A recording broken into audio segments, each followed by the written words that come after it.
Orders of the day. Orders of the day, government orders, government business number 39, proceedings on Bill C-64, an act respecting farmer care. Motion in the name of the government House Leader.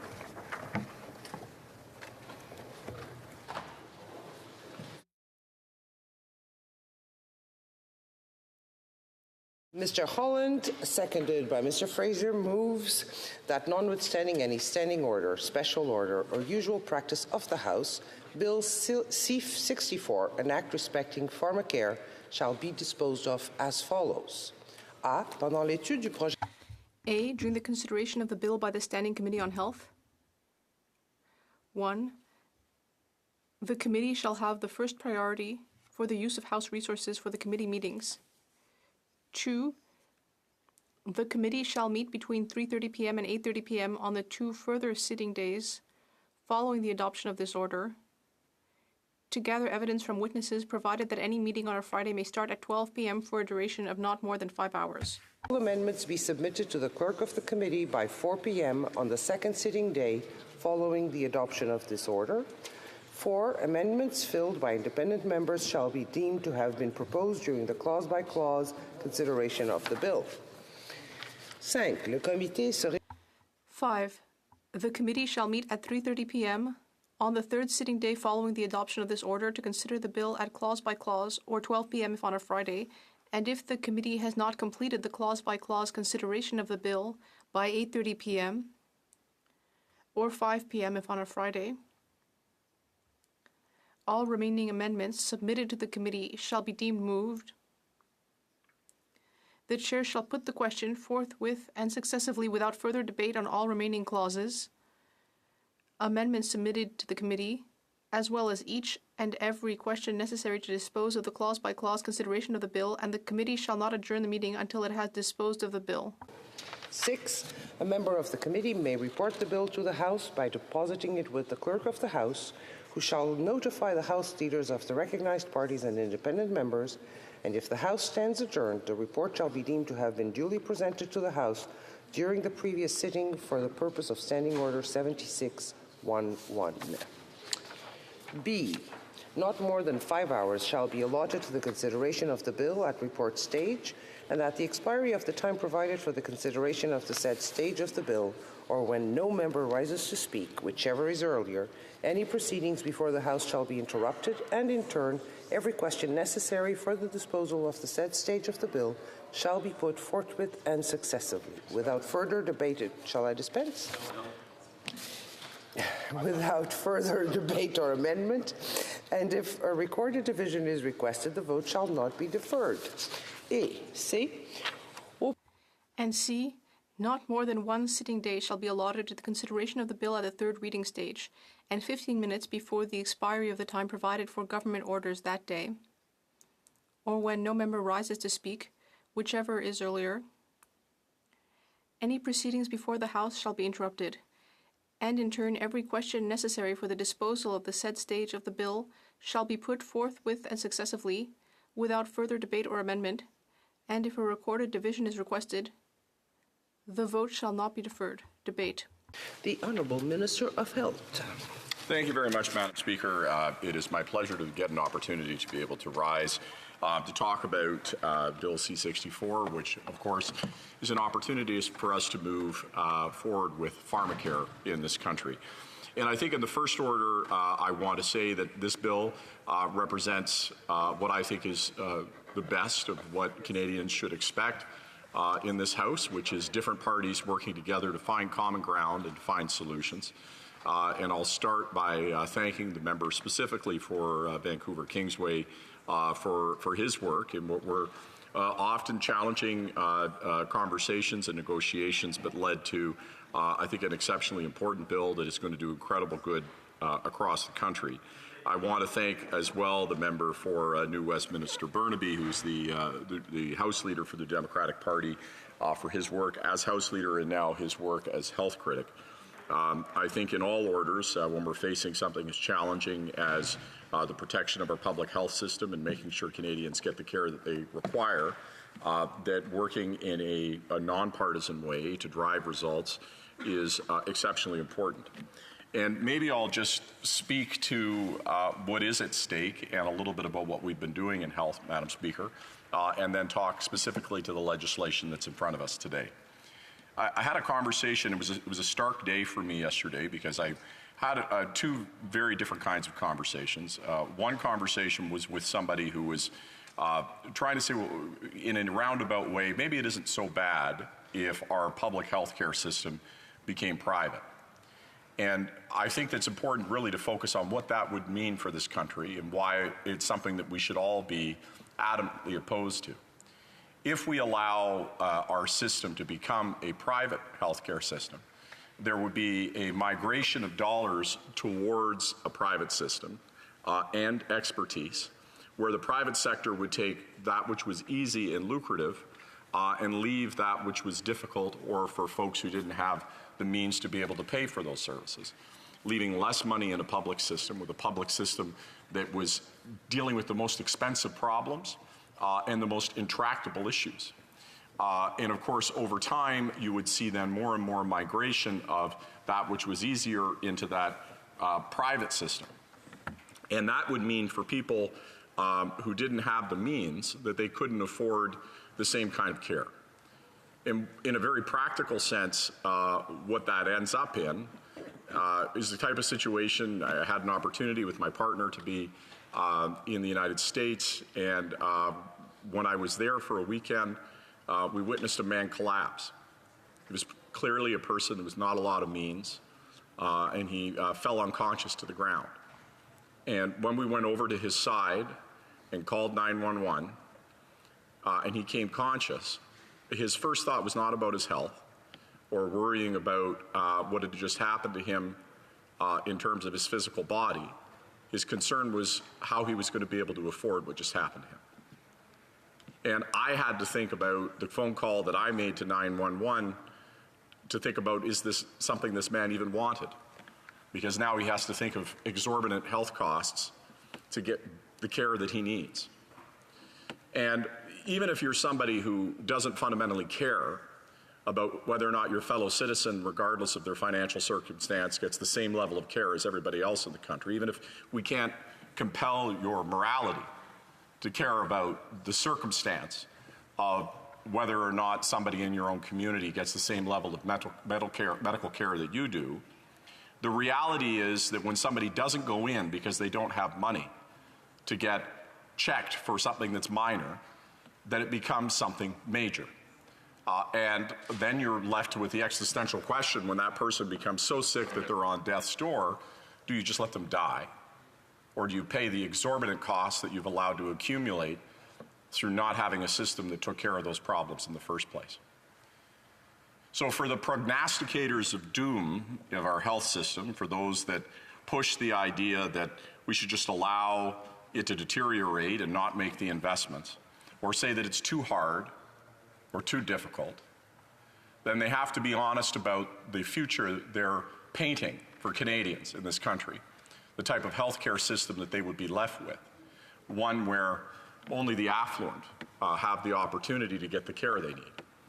Imagine a world where nurses can't afford the care that they need in order to be able to get the services that they require, but the affluent who they're serving do. I don't think that's a society we want to be in.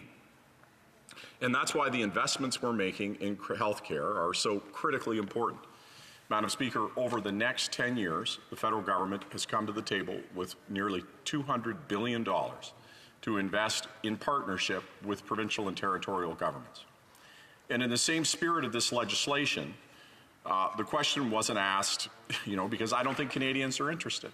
What's your partisanship? What's your jurisdiction? They want to see answers, and they want to see forward progress.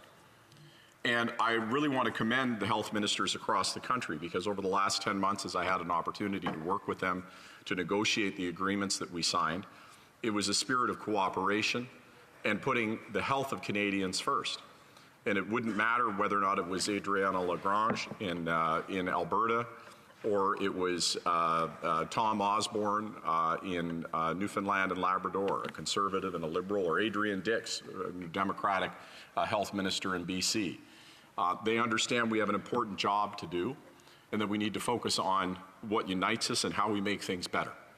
And the result were incredibly detailed health agreements that not only put money into the system, but showed exactly how that federal money is going to be spent so the Canadians can view where those dollars are going to go to improve their health system and issues like health workforce, making sure that we have the doctors and nurses that they need, that everybody has a relationship with a doctor in this country, but also to be able to put common indicators across the country so that people can see the progress their province is making. We know what is measured is achieved, and for the first time in our health system, these agreements put common indicators across the country so we can see the progress that is occurring in our health system, see what those investments are doing on key indicators identified by CIHI, which is an independent agency dealing with health data.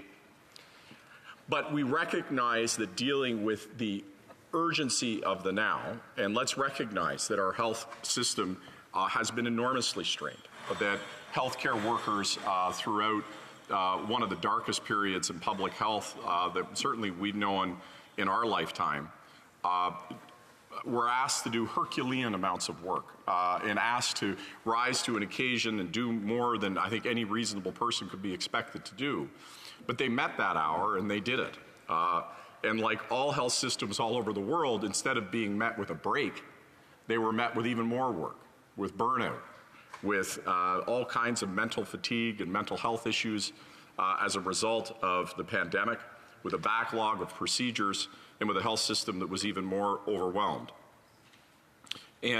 But you know what was remarkable about that period of time, going back to that spirit of cooperation, is that when the health system was fully aligned in the darkest moments of the pandemic, and when everybody was given more agency to practice at top of scope, and where jurisdiction was a distant consideration and people's immediate urgent health needs were first, that we made extraordinary progress.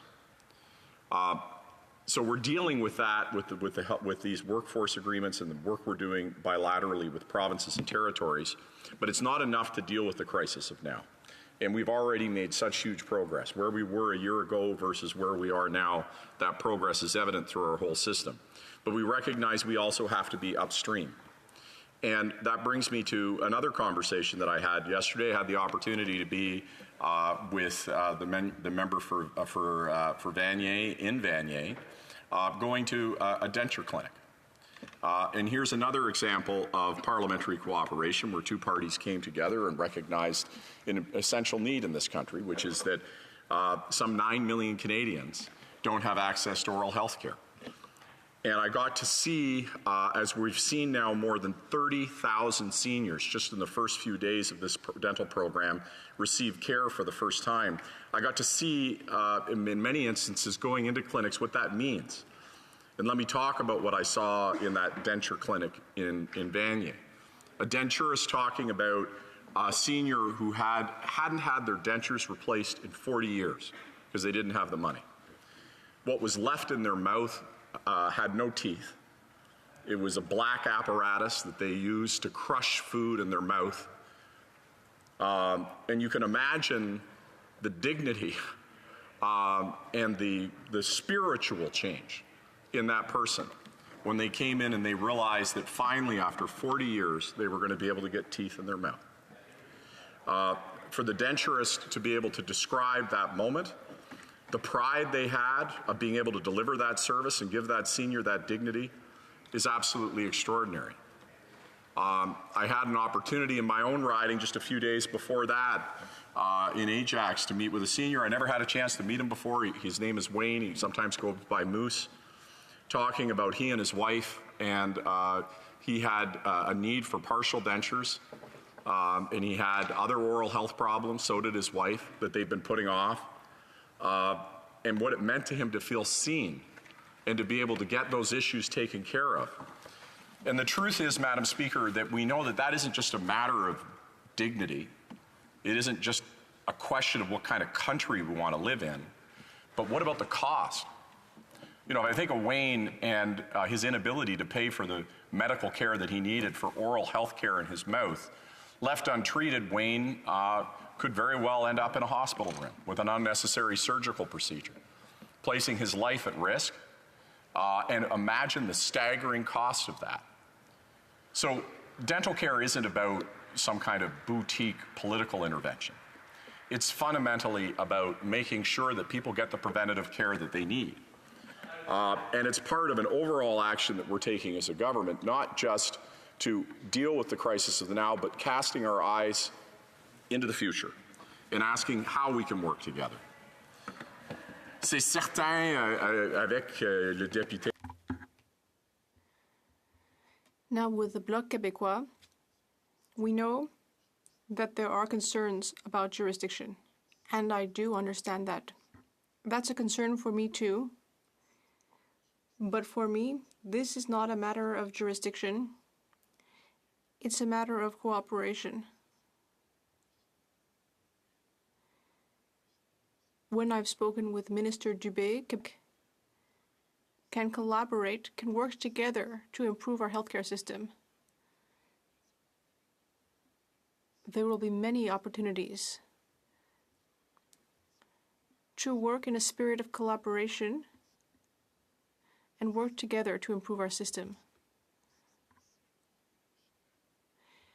It's easy to find jurisdictional squabbles and to find areas to argue about, and yet we really need to realize that this is a matter of Quebecers' health and what the government can do. And dental care is a great example of that. You know, when we're talking about in Quebec with more than 50% of dentists, and I see the Minister of Heritage here has done extraordinary work in her riding. Almost all the providers in her riding signed up, meeting a lot of that misinformation that was coming from the Conservatives with true facts. And the experience of those providers have been extraordinary. And that is an example of us working together. And I've said to Minister Dubé in Quebec, if you want to administer the program, no problem. Our care is about the patients, not about the jurisdiction. Our only requirement, if you want to take it over, is that you have to have at least the same level of care, number one. Number two, that we're not going to give you more to administer the program that it costs us to administer it. If it costs you more, that's you know, something you've got to bear on your shoulders, or look at your internally how you're operating your system. But that's an example of making sure we get the care now and fixing the question of jurisdiction later. Because for somebody who has a dental emergency, for a senior who doesn't have teeth in their mouth, they don't care about jurisdiction. They care about care and getting it done. And that's what we're focused on. Now, some of the other things that we're doing before I come to pharmacare, and I'm just going to check my time here, sorry. Doing what we're doing in school food.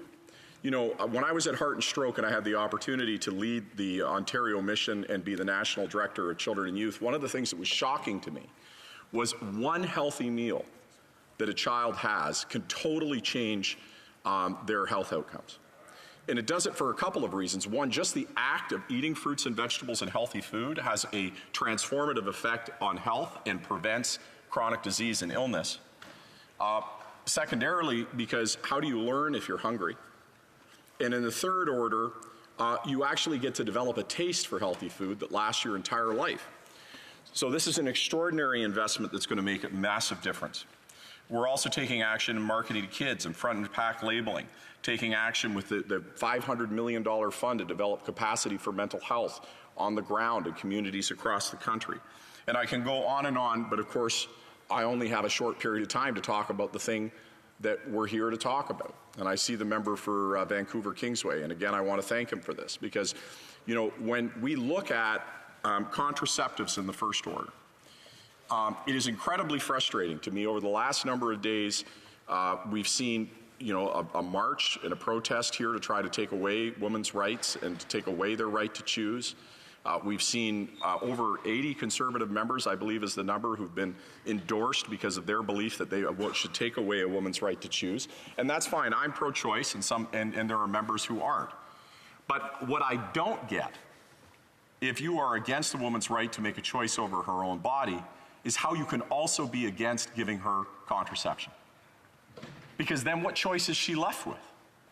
And let's look at that very specifically. If you're a woman today who is in need of contraception and you don't have money, what are you supposed to do?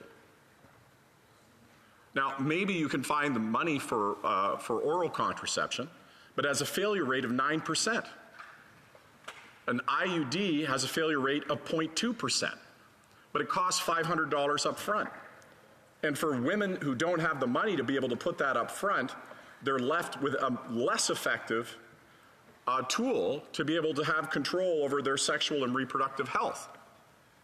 So how in the one order can you say to a woman, you're not allowed to choose, make a choice for your body, and in the other order, we're not going to help you get contraception to be able to make a choice with your body that way either. In other words, you get no choice. And then in the same order, what conversation is being had about sexual health? You think if you're against giving contraception to women, and you're against them having a choice over their body, you'd think, well, at least you'd talk about sexual health. You come out and say, hey, as a woman, it's extremely important to know that your body is something that you should always have autonomy over. That sex is something that should feel empowering, that should make you feel like yourself, that it's nothing you should ever be coerced or pressured into, is something that you should never feel ashamed of. It is something that should feel pleasurable. As a health minister, can you imagine, and there's members laughing, can you imagine that? As health minister, I can't talk about whether or not sex is pleasurable. Do you know how much sex that people have in this country, right? And they're laughing again, and this is so juvenile. In this country, okay, or in any country, guess what? People have sex. You know how often that results in a baby? Less than 0.1% of the time. Most of the sex you're going to have in your life is for pleasure. And why is it important to be able to say that sex is pleasurable? Because when you think that your body is there to serve somebody else, rather than to serve yourself and to serve your pleasure, then you're going to be more likely to accept abuse, you're going to be more likely to accept manipulation, and more likely to be hurt. And I'll tell you, this lesson came home to me very hard in my life when I was young, when in my life I was faced with deep sexual violence that happened when I was a kid. And my family didn't talk about sex. And the result of that was me being afraid of my sexuality and of sex, and linking sexual violence to somehow being part of sex, not understanding what sex was, and being deeply confused, and something that caused me an enormous amount of damage. And we know that sexual identity issues are a leading cause for teen suicide, that so many young people struggle with, you know, what do I do? Do I please this person, or do I please myself, and is it okay to please myself, or what do I want? It's okay to be yourself, and we need to be able to say that in this country. It's okay to have autonomy over your body. And so again, I ask the question, if you're against contraception and you're against choice in terms of abortion, then how come you can't talk about female sexuality? Is it because you don't want women to have any choice at all, right? It's an important question. And so contraception and making sure that women have access to the contraceptive medicine that they need is absolutely essential as a matter of women having autonomy and control over their own bodies. And frankly, about making sure that they aren't used or manipulated or have a negative experience with that. Lastly, I'll just talk briefly, because I know I'm pretty much out of time, Madam Speaker, but about diabetes. Diabetes medication is so essential because if you don't, as a diabetes patient, have access to the medication that you need, and far too many Canadians don't have the dollars for their medicine, it means that you are going to be much more likely for heart disease, for kidney failure, for blindness, for limb amputation. It's yet another example, like contraception, where the money we're going to spend to make sure that people get medication will actually save the health system more than it costs, by avoiding all kinds of disastrous health outcomes. So another example where it's not just a matter of social justice, it's not just a matter of preventative health, but in this instance, actually huge savings to our health system. So why are Conservatives against it? Well, they say it's fantasy. Well, then let me try to negotiate it, because I'll tell you, when I talk to the provincial health ministers across the country, they're ready to act. If you are against it because you think the system is too expensive, well, then what's your alternative? How are you getting medication? They don't say that. Or if it's just that you're against the idea that people should get the medicine that they need, then have the honesty to be able to say that that's your reason. And then we can have a debate about the merits of the type of country that we live in and whether or not those medications are available for people who need them. Thank you, Madam Speaker. Questions and comments? The Honourable Member for Calgary-Shepherd. Thank you, Madam Speaker. So to the Health Minister, I listened attentively to his speech. He talked about, in one point, finding common ground and finding solution. He actually recited every single anecdote in this speech as he did at his second reading speech on the bill. This bill, C-64, only got 3 days of debate in the House, and it was sent to committee, and now we have a programming motion. So a guillotine, a gag order being attempted to be imposed in the House of Commons to order a committee of the House to dispense with this bill with something like 10 hours of consideration at this committee. You know, if we're talking about finding common ground and finding solutions, we should then allow the House and its committees to do its work instead of ramming things through. I wonder if the minister could explain why in the programming motion he isn't obliged to testify before the committee. The Honourable Minister.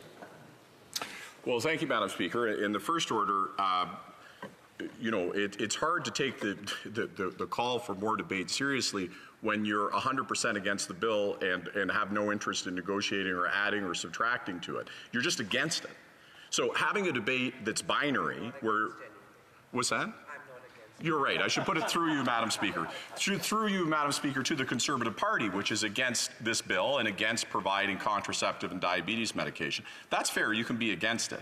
But this House has an elected will. And what we saw on the very first day that we attempted to put this bill before the House was obstruction. And what we've seen in other bills is obstruction. Not obstruction to continue a conversation, obstruction because you don't want it. Now, I don't know how long you can have a debate about, I think we should do it, or I don't think we should do it. Okay, well then what is the value of that debate to public discourse? You're against it.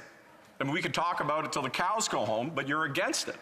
So there's going to be an opportunity, obviously, committee. There's going to be an opportunity at third reading and report stage. Lots more time to debate this and hear their single position, which is an opposition. La députée de Joliette. The Honourable Member for Joliette. Thank you, Madam Speaker. I'd like to thank the Honourable Minister for his speech. I would say I was very moved and shaken up by his personal anecdote in his youth. It reminds us of the importance of combating all forms of violence, including sexual violence on children. I was very moved, and I hope that kind of trauma no longer happens to anyone. Now, on the bill, I commend the minister's openness to working with Quebec and the provinces. That's a nice speech, but what we're seeing in reality is that Papa, Big Dad Ottawa, is dictating the model that should be put in place to meet the Quebec has a system that already meets most of the needs. There's been no coordination, no harmonization. Ottawa just wades in its clumsy way when they could have sat down with Quebec City and talked about how to harmonize the systems, Quebec's existing system. And then there's the chronic underfunding of health care. The feds only foot 20% of the bill. It should be 35%. So why is there the big gap between the lofty speech of the minister and the actual actions of this government, which are undermining and shaking up the way things are already being done in Quebec and the provinces?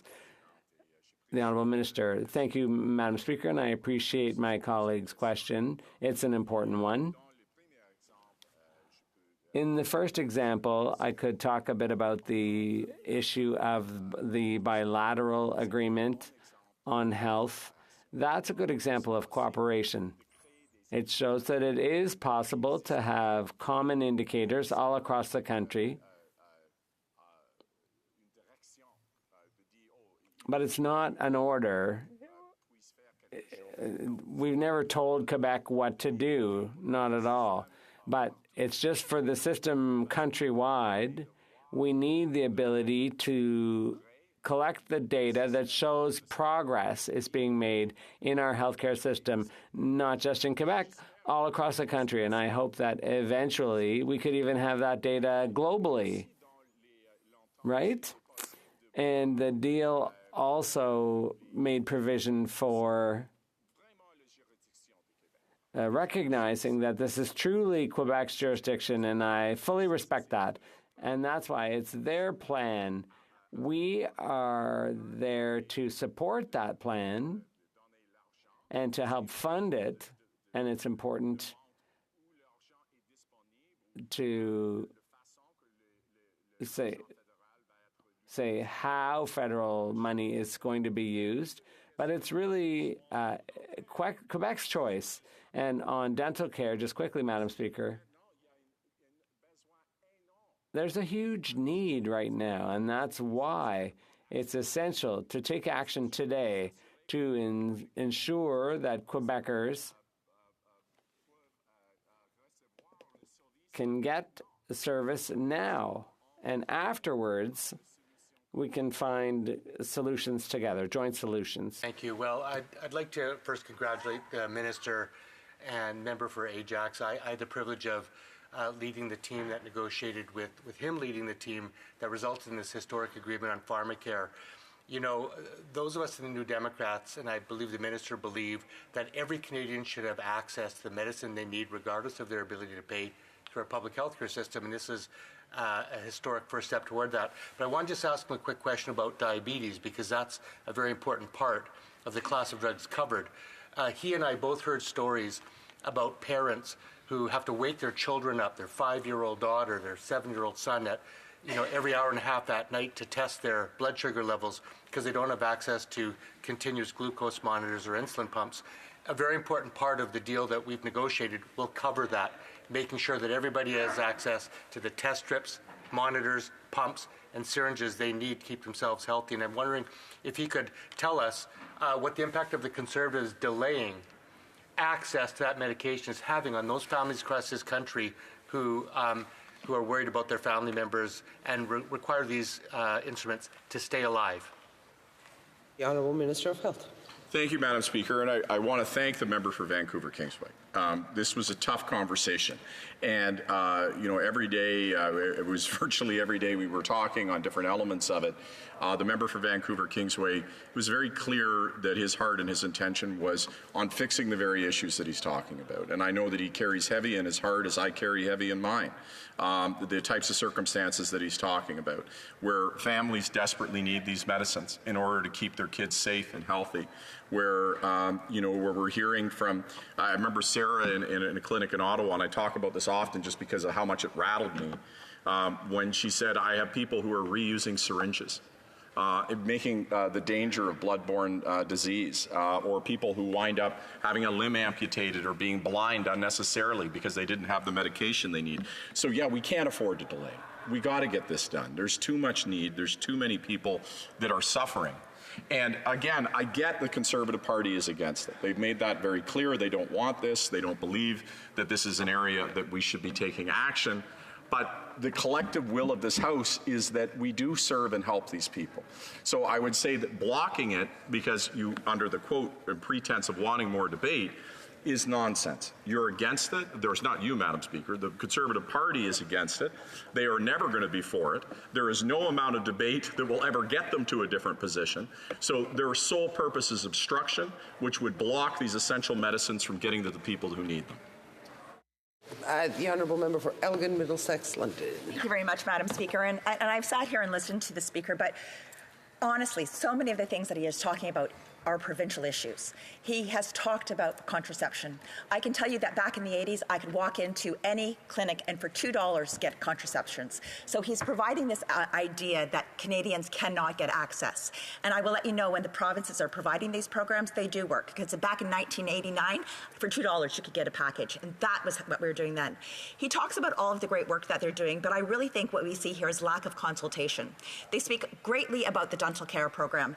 As a former dental health person, I can tell you, if you don't have antibiotics, then you will not be able to have your tooth pulled. And I'm just wondering if this gentleman ever, or if this leader ever actually studied to find out these things. And I'm just very wondering why we're getting into the province's territory when they were actually providing many of these services. Honourable Minister for 30 seconds. Well, thank you, Madam Speaker, and I be frank with you. Canadians across the country are just not interested in that argument. They have critical needs that need to be met, and we have to work collaboratively to do it. Canada has a responsibility to maintain and protect the Canada Health Act.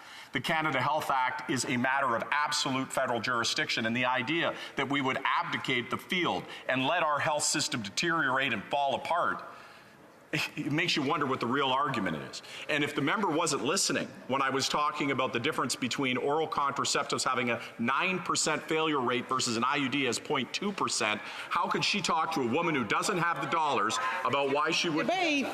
The Honourable Member for Calgary Shepherd.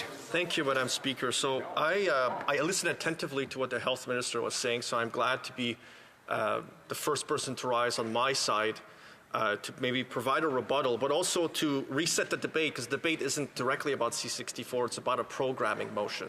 And so when I listened to the Minister speak, I also had the time to compare to his speech that he gave at second reading. And the same three anecdotes he raised today, he raised then. Two of the three are completely misleading, and one is a very personal one that he raises, which is his right as a member and a minister, and it's a very personal experience of his.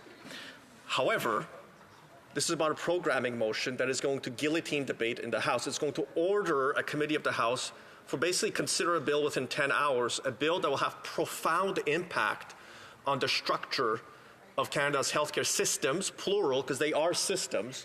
Quebec has a different system than Alberta, than British Columbia, than Saskatchewan, and other provinces in Canada.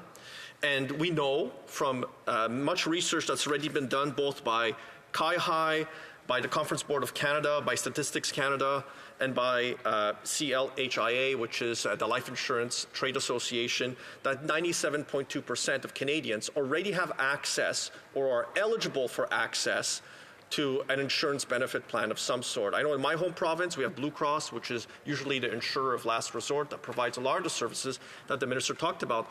The worst part of all is we're programming a committee of the House's work for what essentially amounts to a pamphlet of legislation.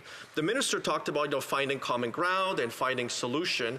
I've also heard other members of parliament talk about how important committee work is to them.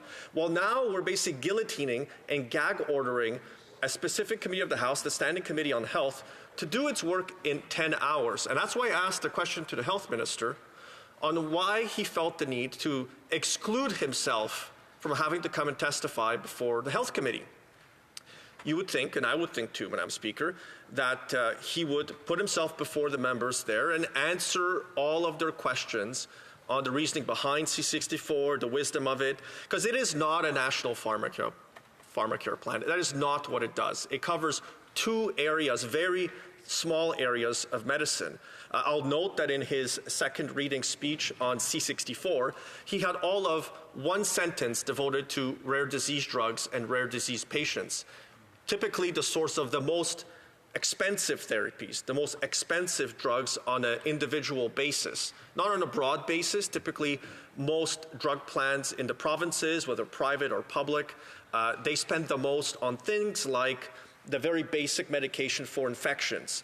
Those are the medications like amoxicillin or penicillin and variations thereof are the ones that are quite expensive because people get a lot of infections. So it's just a question of volume in those situations.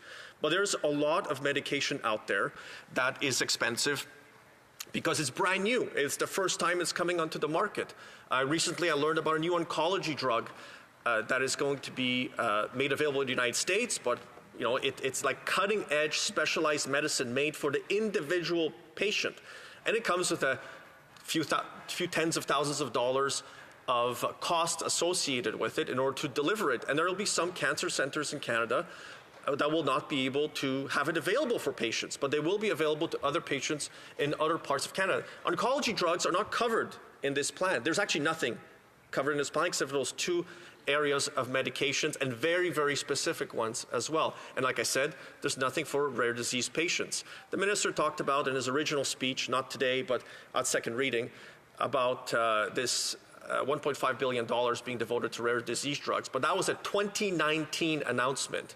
That only now some of the spending has gone out, but not to cover drug costs.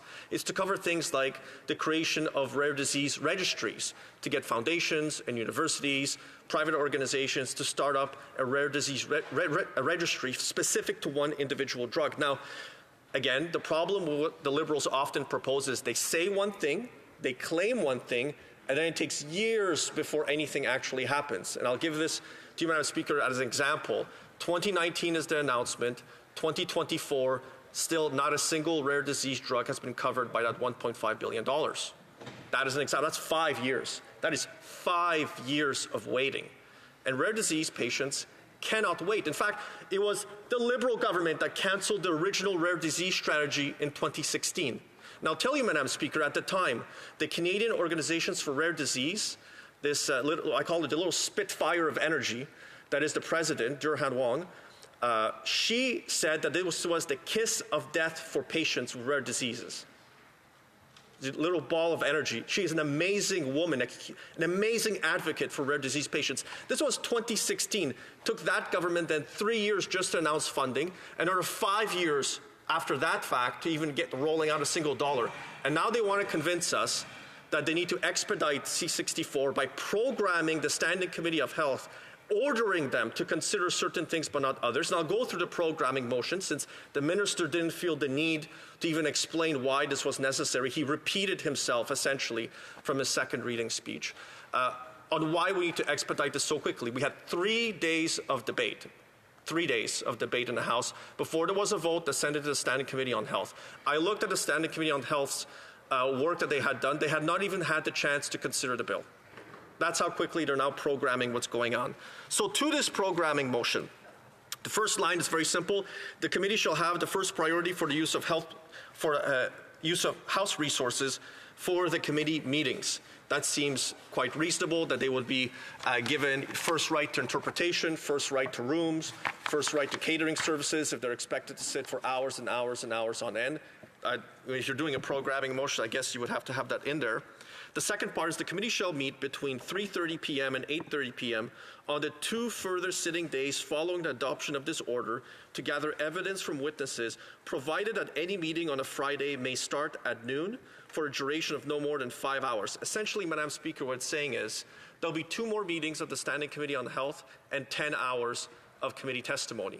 There are countless members in this House that will tell you that during the considerations of a bill, there will be witnesses that will testify, that will explain an idea or perhaps a missing amendment or a particular line in the bill between the French and the English. This happens on a fairly regular basis that either do not match, do not make sense, or there could be more added to a bill to clarify it, to constrain it.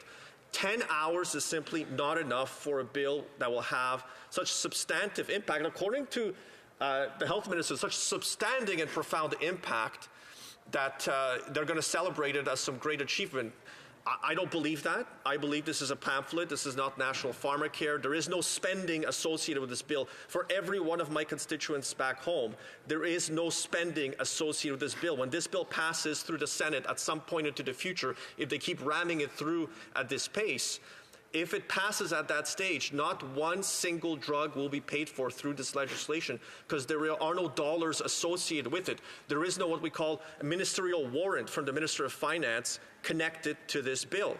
There will be no medication paid for through this particular bill. So that's why I don't see why this programming motion is of such necessity when the committee has not even had a chance to consider the bill at committee. Now, I understand perhaps it'd be easier to respond to Conservatives and to members of the Bloc and others, independent members as well, to say, well, they're slowing down the committee's work. They're not allowing the committee to proceed to witness testimony, to consideration of contents of a bill, but that hasn't even happened yet. We haven't even had a chance to consider, with this testimony, invite people to come and explain to us their views on the contents of the bill. And when the minister talks about finding common ground and finding solutions, he accuses the Conservatives of being against. Of course we're against. We voted against the bill. But that doesn't mean we can't improve an F product and make it maybe an F+ product. I know that's not a grading schedule in universities or colleges in Canada, but you can always make something terrible a little bit less terrible. And this is essentially, like I said, a pamphlet. And for me, it was easier to vote against it because I saw nothing for rare disease patients. And that is not a surprise to anyone in this place, I don't think. I remember the original debate on the NDP private members bill. I think the numbering was C213, if my memory serves me right. And it was on National Pharmacare. At least the title was on National Pharmacare, not the contents was on National Pharmacare. And at the time, it was a member for, I believe, Vancouver Kingsway.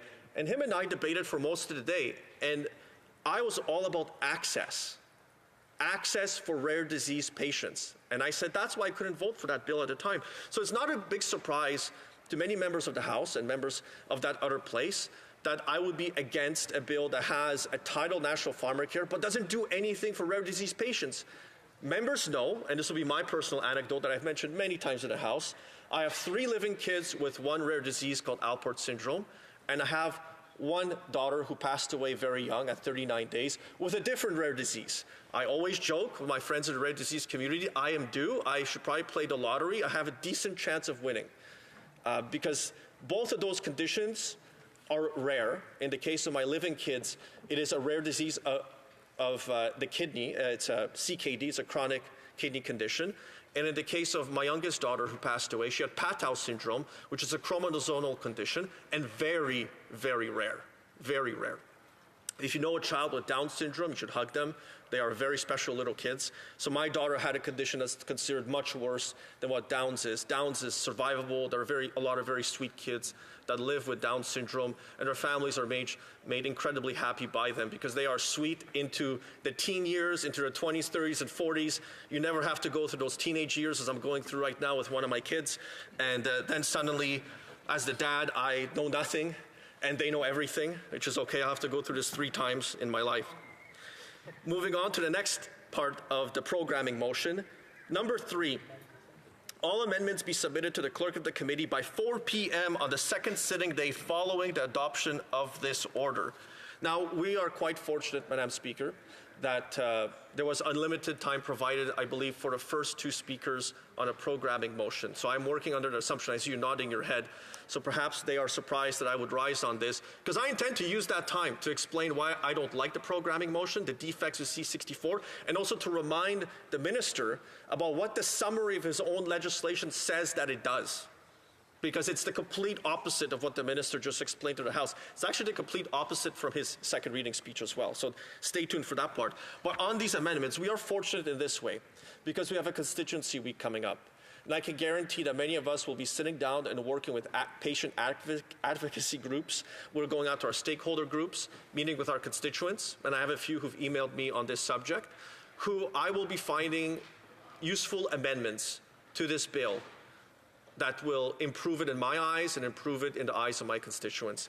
But we have the time. Had we had a sitting week coming up, had there not been unlimited time for the first speaker on the official opposition side, we could have been rushed to provide amendments by 4 p.m. after the first day. Now, that is an incredibly low amount of time in consideration. This first came to the House February 29th, and then the last vote was on April 16th before it was sent to the committee. So doing a programming motion like this, a gag order to the committee, is wrong. I don't agree with them. I believe I voted against nearly all of them that ever come to the House. This is the same government, and I believe that the health minister was also the House leader. At one point when there was motion 16 being moved to the House, there was also a previous one, I believe it was the member for Waterloo, who moved motion 6 that would have programmed how committees work in the standing orders forevermore through the Houses. So I can't base our opposition or our support for any particular motions and programming motions on good faith coming from that side, because I simply don't believe the cabinet, the front benchers, I don't believe them. There are many good-hearted backbenchers in the Liberal benches, Madam Speaker, as you know, and they are easier to work with, I find, than the front bench. The front bench, I just do not trust, and I don't trust them to do the right thing for Canadians. In fact, Canadians don't trust them. If you look at the polls, there's about a 20-point disparity, depending on which poll you consider, between what the government is polling at and what the official opposition is polling at. So, moving on to point number 4, because I put myself an asterisk here. Amendment filed by independent members shall be deemed to have been proposed during the clause-by-clause consideration of the bill. I actually don't have a problem with that. Independent members should be treated like every other member of the House, especially during considerations of bills. And now it comes to the next one, number 5. And this gets quite technical. The committee shall meet at 3:30 p.m. on the third sitting day following the adoption of this order to consider this bill at clause by clause, or noon if on a Friday, and if the committee has not completed a clause by clause consideration of the bill by 8:30 p.m. or 5 p.m. if on a Friday, all remaining amendments submitted to the committee shall be deemed moved. The chair shall put the question forthwith and successively without further debate on all remaining clauses, amendments submitted to the committee, as well as each and every question necessary to dispose of the clause-by-clause consideration of the bill, and the committee shall not adjourn the meeting until it has disposed of the bill. Essentially, for anybody watching out there, this means that once the 10 hours of testimony are done, once that particular portion of the committee's work is done, every single amendment has to be voted on immediately with no debate for that amendment. So if there's those 10 hours, witness testimony takes 5 or 6 or 7, and you have a few hours left over to consider and debate amendments, we can't even persuade the other side of the wisdom of the amendment. Like, this is so profoundly wrong. I see this programming motion all the time when it comes to omnibus budget bills. And I'll remind the House, omnibus budget bills that in the Liberal platforms in 2015 and 2019, they promised not to do, and they've done them repeatedly, over and over and over again. In fact, in Liberal Budget 2023, they had section changes to Section 500 to 504 on natural health products. That has nothing to do with the budget. There's no spending items related to it, but it was a regulatory expansion to apply rules for pharmaceuticals directly onto natural health products. It caught a lot of people by surprise, including myself. In a budget bill that sometimes has hundreds of pages, you would do such a thing. They basically clipped what they do usually at the Finance Committee, and now they've dropped it and ordered the Standing Committee on Health to do it in one particular way, in their way, their preferred way. No debate on any amendments. Because why should you allow backbenchers from any of our political parties to freely consider the judgment and the argument being made by another member of another political party, individually or on behalf of their political movement, on the wisdom of a particular amendment to a government bill? I know it would be shocking to even have that consideration. And, you know, Madam Speaker, what will be even more shocking for some members of the government benches to know, I have voted for government amendments at committee. I know, I hear shame from my side of the benches, but it happens that sometimes they have a good idea. And I'm willing to consider good ideas. I'm willing to. I have been on several committees over my time, from Foreign Affairs to Finance to the Joint Standing Committee on Scrutiny and Regulations. I'm on the Immigration Committee, the Canada-China Committee now, the Select Committee. And I will vote for reasonable amendments. I'll even talk to my own side to try and convince them that if there is a reasonable, logical amendments that make sense, and sometimes there's an argument made by a member of another party that actually makes sense. This section prevents that. There will be no debate on amendments. You're just supposed to vote on them. And of course, what will happen is there'll be a question of have a recorded division on every single one of those votes. This means the committee will continue likely late into an evening because it's basically programmed. So in order to demonstrate that this is wrong and should not be done, I'm fairly sure that there'll be members of the committee who will want a recorded division on every single item so we can go back to it later on when there are errors and mistakes and illogical situations that arise because two sections perhaps conflict with each other. So this type of amendment process, clause by clause, is incredibly important. And now we won't be allowed to be given this opportunity. So the sixth portion of this guillotine gag order on the Standing Committee on Health, a member of the committee may report the bill to the House by depositing it with the clerk of the House, who shall notify the House leaders of the recognized parties and independent members. And if the House stands adjourned, the report shall be deemed to have been duly presented to the House during the previous sitting for the purpose of Standing Order 76-1, Sub 1. So, this is a fairly reasonable amendment that is often provided by members in different other committees to make sure that when reporting out a bill that the House leaders are informed. Typically they go into the notice paper anyways. This particular portion I don't have a direct issue with, apart from this is a programming motion that is going to guillotine, gag order a committee of the House without that committee even having had a chance to consider a bill. The next section is Section B. It says, not more than 5 hours shall be allotted to the consideration of the bill at report stage, and at the expiry of the time provided for the consideration of the said stage of the bill, or when no member rises to speak, whichever is earlier, any proceedings before the House shall be interrupted, and in turn every question necessary for the disposal of the said stage of the bill shall be put forthwith and successively without further debate or amendment, and if a recorded division is requested, the vote shall not be deferred. And it continues, there's another one, but I want to stop right here. This essentially means that when amendments come back from committee, sometimes amendments are ruled out of order. They can't be considered at committee, but they can be considered by the House, because the House has control of its committees, and the House can decide whether certain amendments can or cannot be voted on. So those are typically then submitted to the Speaker. What this essentially says is that process will also be guillotined after 5 hours. Like, I know they love gag orders, and I know they love to guillotine debate. And my hope is, too, that during this debate on the programming motion, they don't gag order the gag order. Like, I would hate to see that, Madam Speaker. It'd be like a double gagging of the orders of the House and, like, really limiting debate. But they've done it before. They've done it on C7 and C14, the 2 medical assistance and dying bills. At different stages of the bill, they both programmed and then shut down debate on them. I have seen plenty of time allocation motions being moved by the Cabinet in order to force bills through the process on matters of conscience, Madam Speaker. On matters of conscience. So it's not as if they're technical bills that perhaps there's a timeline they need to reach, which perhaps you could make, for the proper administration of government, you have an argument that you can stand on. But for matters of conscience, to guillotine debate is wrong. In this particular case, I'd say this is not a matter of conscience. I think this is about administration of government services and what the contents of the bill are actually about versus what they're not about. And when you impose guillotines and time allocations and force the closure of debate, the major disadvantage to Canadians is they can't prepare themselves. They cannot organize themselves when they're opposed to particular ideas. When they want to ask questions like, why is it my rare disease? Why is it my health condition? Why isn't MS covered in this bill? Why? Why is diabetes covered? And I know a lot of diabetics in my life, Madam Speaker. I'm not picking on them directly. I'm just asking the simple question. The most common rare disease is MS, multiple sclerosis.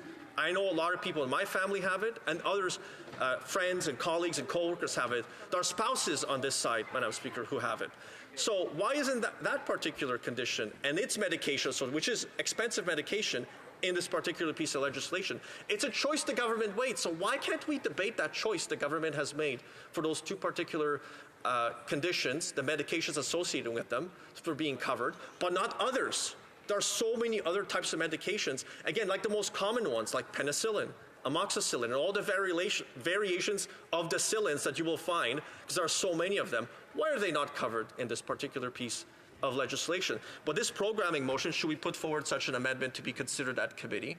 If it's deemed unvotable at committee, why can't it be considered at report stage?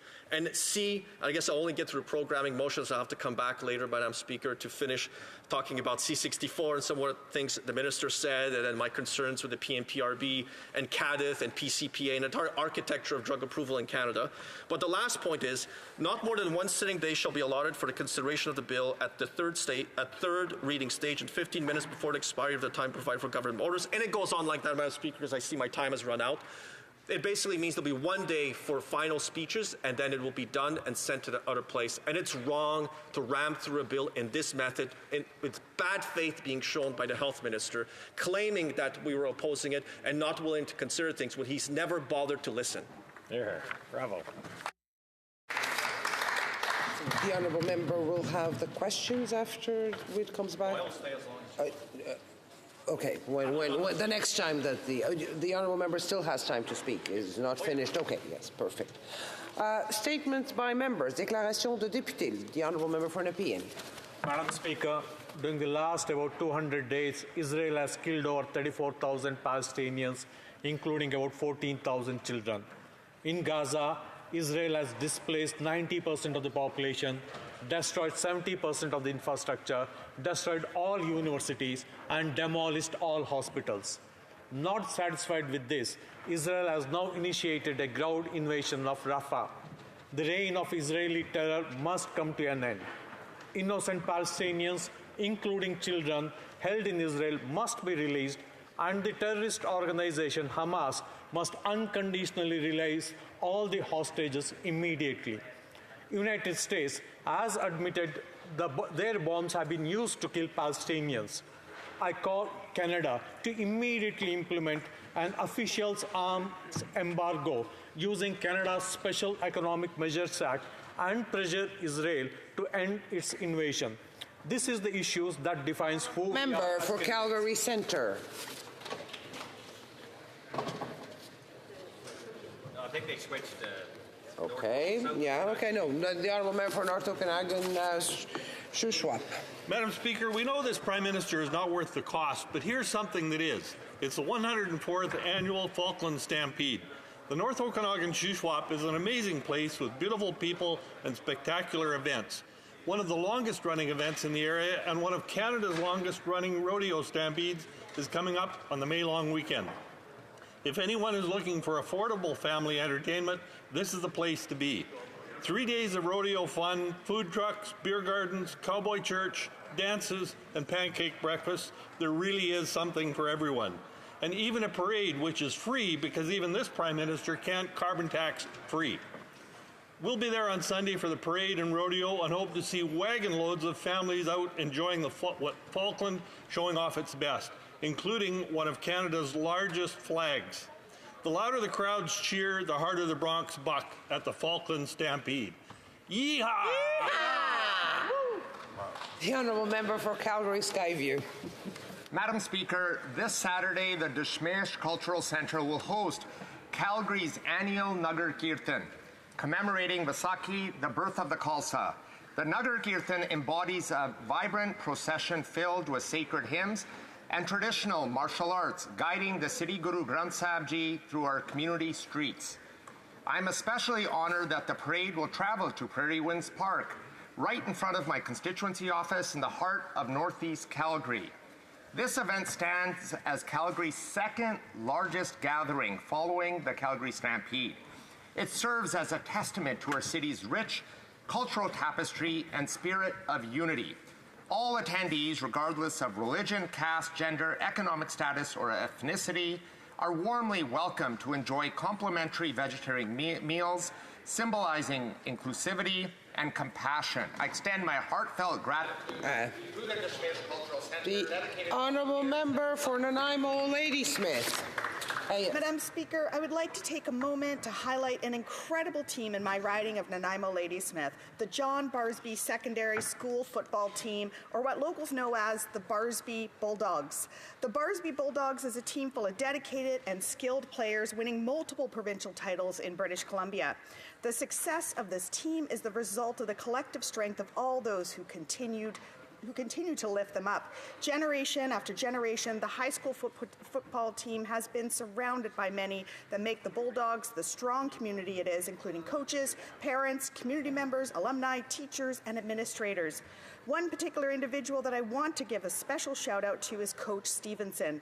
The positive impacts Coach Stevenson has made on the lives of many over the years is undeniable.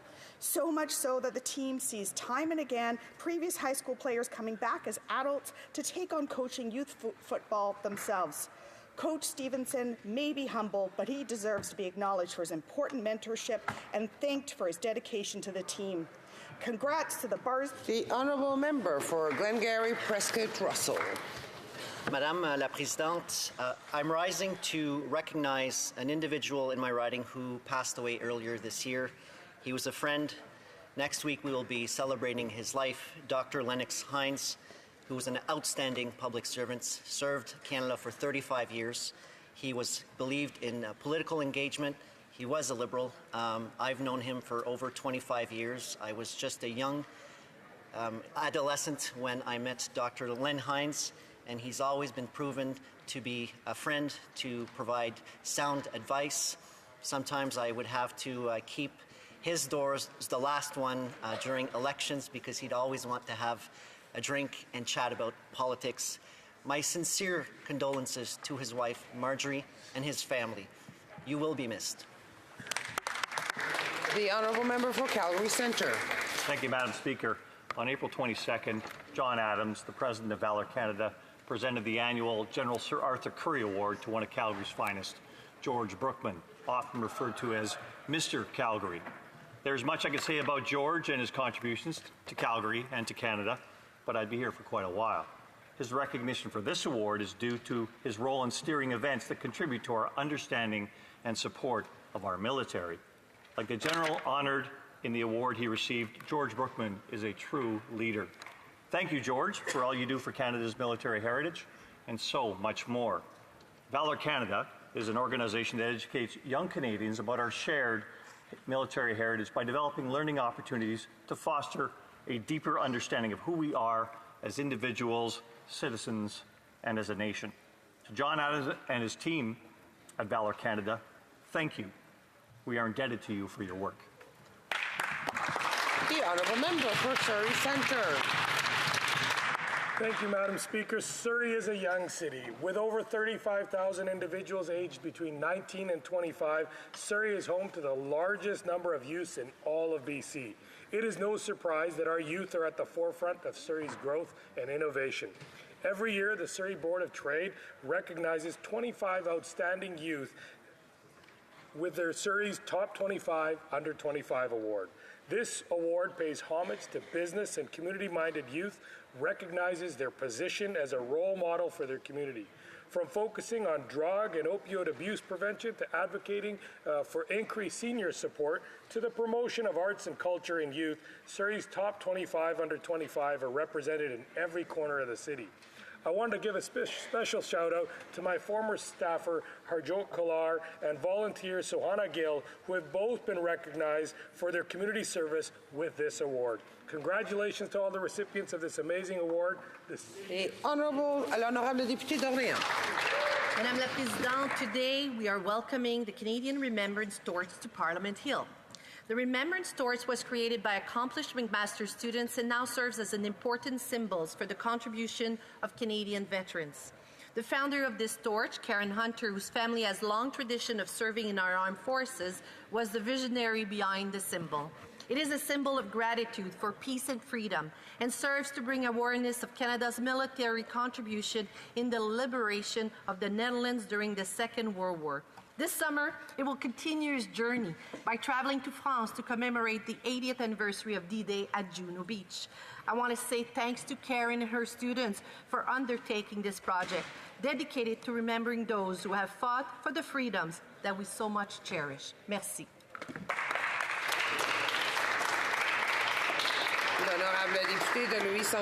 The honourable member for Louis Saint Laurent.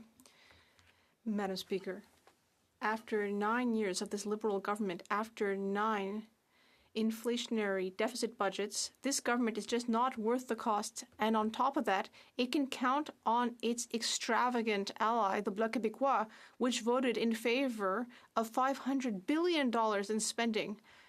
That's centralizing spending, inflationary spending, and the Bloc Québécois said yes to everything.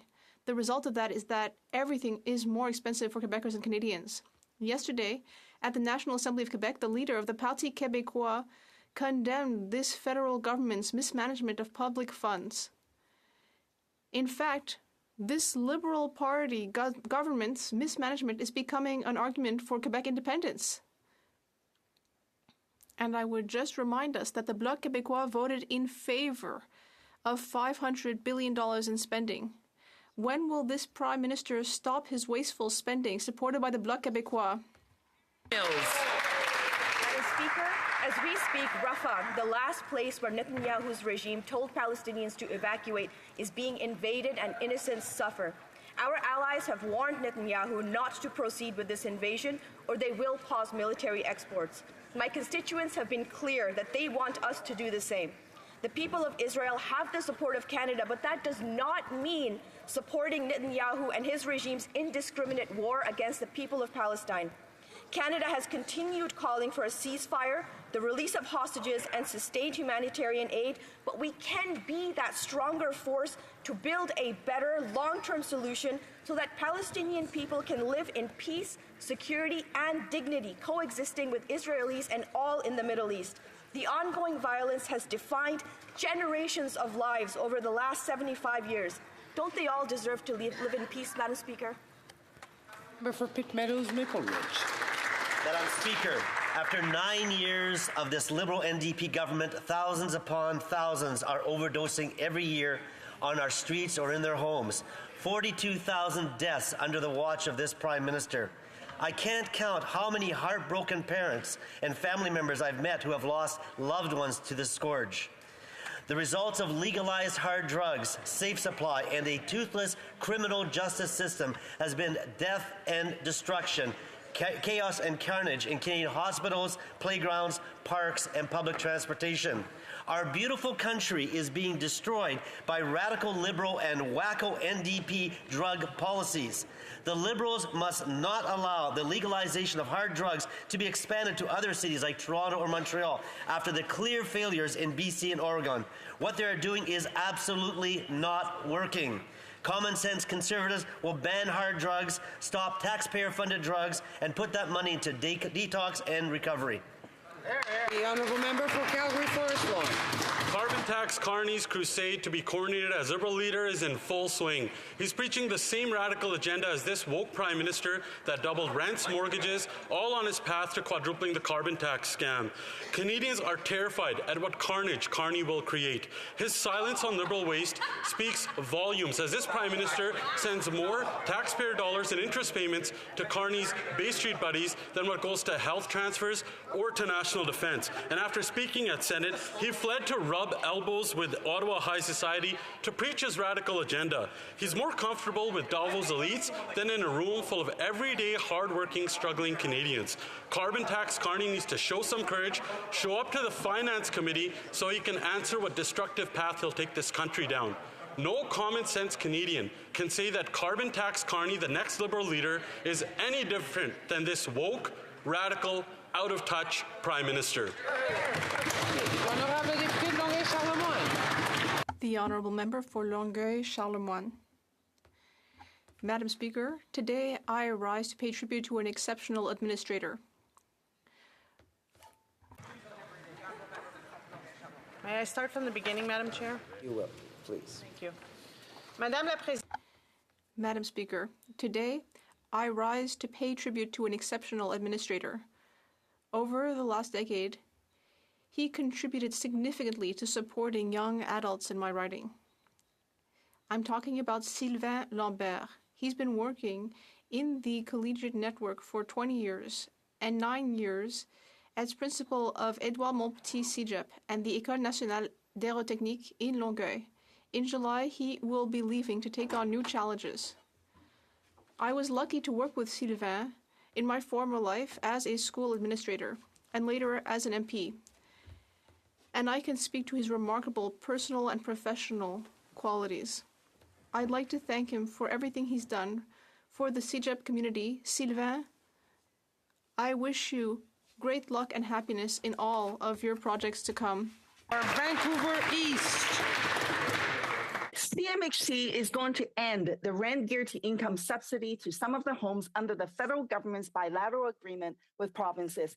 Nonprofits are forced to jack up the rent to market rates after the existing tenants move out. That means thousands of affordable homes will be lost forever. This move is beyond stupid. It shows the Liberals have learned nothing from the housing crisis that they helped create. Already, between successive Liberal and Conservative governments, Canada has lost more than 1 million affordable homes. For every home built, 11 is lost. Canada cannot continue down this track. Communities cannot afford to lose more affordable housing stock. This giving with the right and taking with the left sleight of hand will fool no one. The housing crisis will only get worse, and the Liberals will have no one to blame but themselves. The rent guarantee income subsidies must continue. Honorable député de Drummond. Madame la Présidente. The Honourable Member for Drummond.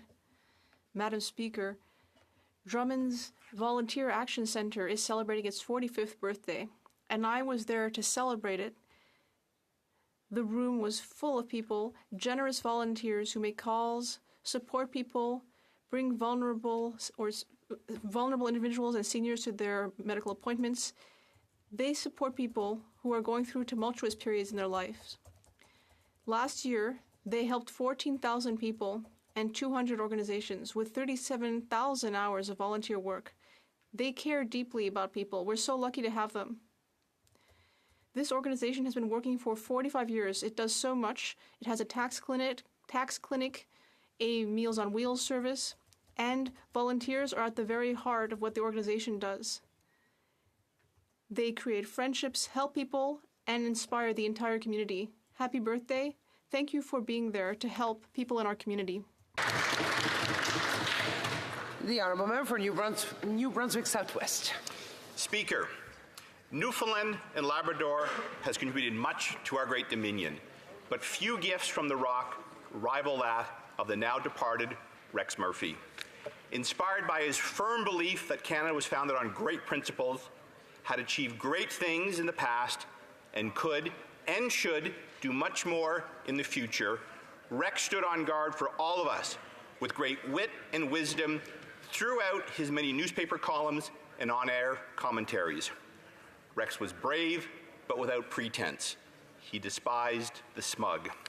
He understood and championed everyday Canadians, especially those who struggled. He appreciated the inherent fallen nature of humankind, as well as our ability to rise above our failings through the pursuit of virtue. God bless Canada, God bless Newfoundland and Labrador, and God bless the soul of Raphael Rex Murphy. The Honourable Member for Hamilton Mountain. Speaker, the Hamilton Reads title for 2024 is Chrysalis, the first book by Hamilton Mountain's own Anuja Varghese. It won a Governor General's Literary Award, a Writers' Trust Award, and several other honors. It's a book dedicated to, quote, all the girls and women who don't see themselves in most stories. You are worthy of reflection despite what you've been told. And Speaker, it's a really fun read. Anuja told me she's always looking for ways to empower women and girls, and sometimes that means you get to be a shapeshifter and eat your enemies. She says fantasy fiction helps us let loose, wonder what if, and consider difficult subjects like racism, homophobia, and misogyny in stories rather than statistics. Anuja unleashed her inner writer when she moved to Hamilton and found the community that inspired her and the support that helped her flourish. I want to congratulate Anuja on her success, thank her for the delicious stories, and tell her Hamilton is very glad she now calls our city home. Oral questions, questions orales. The Honourable Member for South Surrey Whitecross. After 9 years, this Prime Minister is not worth the drugs, disorder, and death. Open access to meth and fentanyl is killing Canadians. BC parents are terrified that children will step on dirty needles on soccer fields. Nurses are breathing in fentanyl smoke as they treat patients in hospitals. On May 21st, Parliament will vote on our motion to ensure this extremist drug experiment is never repeated. Will the Prime Minister vote to reject expansion and prioritize treatment and recovery? Yes or no? L'honorable secrétaire parlementaire à la ministre des Dépendances. Too many Canadians are dying every day from an ever-changing illegal toxic drug supply. The opposition leader talks about investing in treatment, but Conservatives cut 2/3 of drug treatment fund when they were last in government. Let's talk about what saves lives. Safe consumption sites, accessible social and healthcare services, prevention, treatment, and harm reduction. This is a public health crisis, not a criminal justice issue. The member for South Surrey Whitecross. Well, after 9 years, Madam Speaker, it's on them, and they have to do something about it. The Liberal leadership race is well underway, I see, and it seems like the new guy is just like the old guy. Mark Carney testified at the Senate, and surprise, surprise, he announced his support for this Prime Minister's failed carbon tax. Carbon tax Carney couldn't commit to cutting a penny from the Prime Minister's reckless spending. These random Liberals really have a lot in common. If carbon tax Carney won't, and this Prime Minister won't, will someone over there have Canadians' backs and axe the tax? Parliamentary Secretary. Madam Speaker, if we're going to talk about having Canadians' backs, let's talk about the work that we're doing to protect the environment while making the life more affordable for them through the carbon rebates. In fact, if you look at economists, and over 300 economists have signed a letter stating this very fact, Canadians receive more on average through the rebate than they pay through any carbon pricing. In fact, in Ontario, the average family at the end of the year has $300 more through the carbon rebate. I'm listening to the economists, and I'm seeing it standing up and having the backs for Canadians. Honourable member for South Surrey White Rock. Well, I'm listening to the parliamentary budget officer who says the exact opposite to what that member just said. Inflationary budgets destroy the working class with high interest rates. After 9 years, mortgages, down payments, rents have all doubled.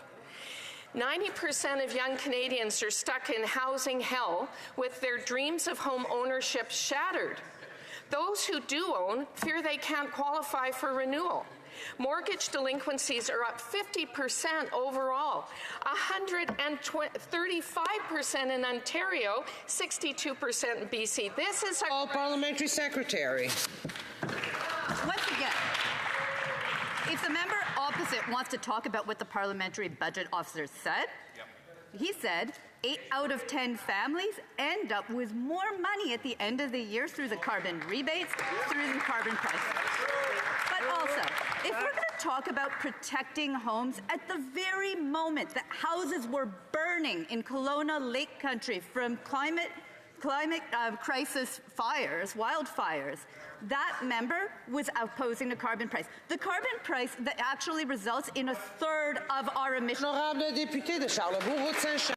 The honourable member for Charlebourg-Haute-Saint-Charles.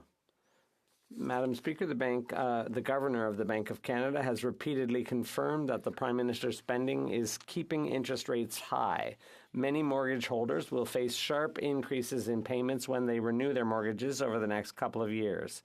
This is the direct result of this Prime Minister's $500 billion in centralizing inflationary spending backed by the Bloc. When will the Prime Minister and the Bloc stop their out-of-control spending?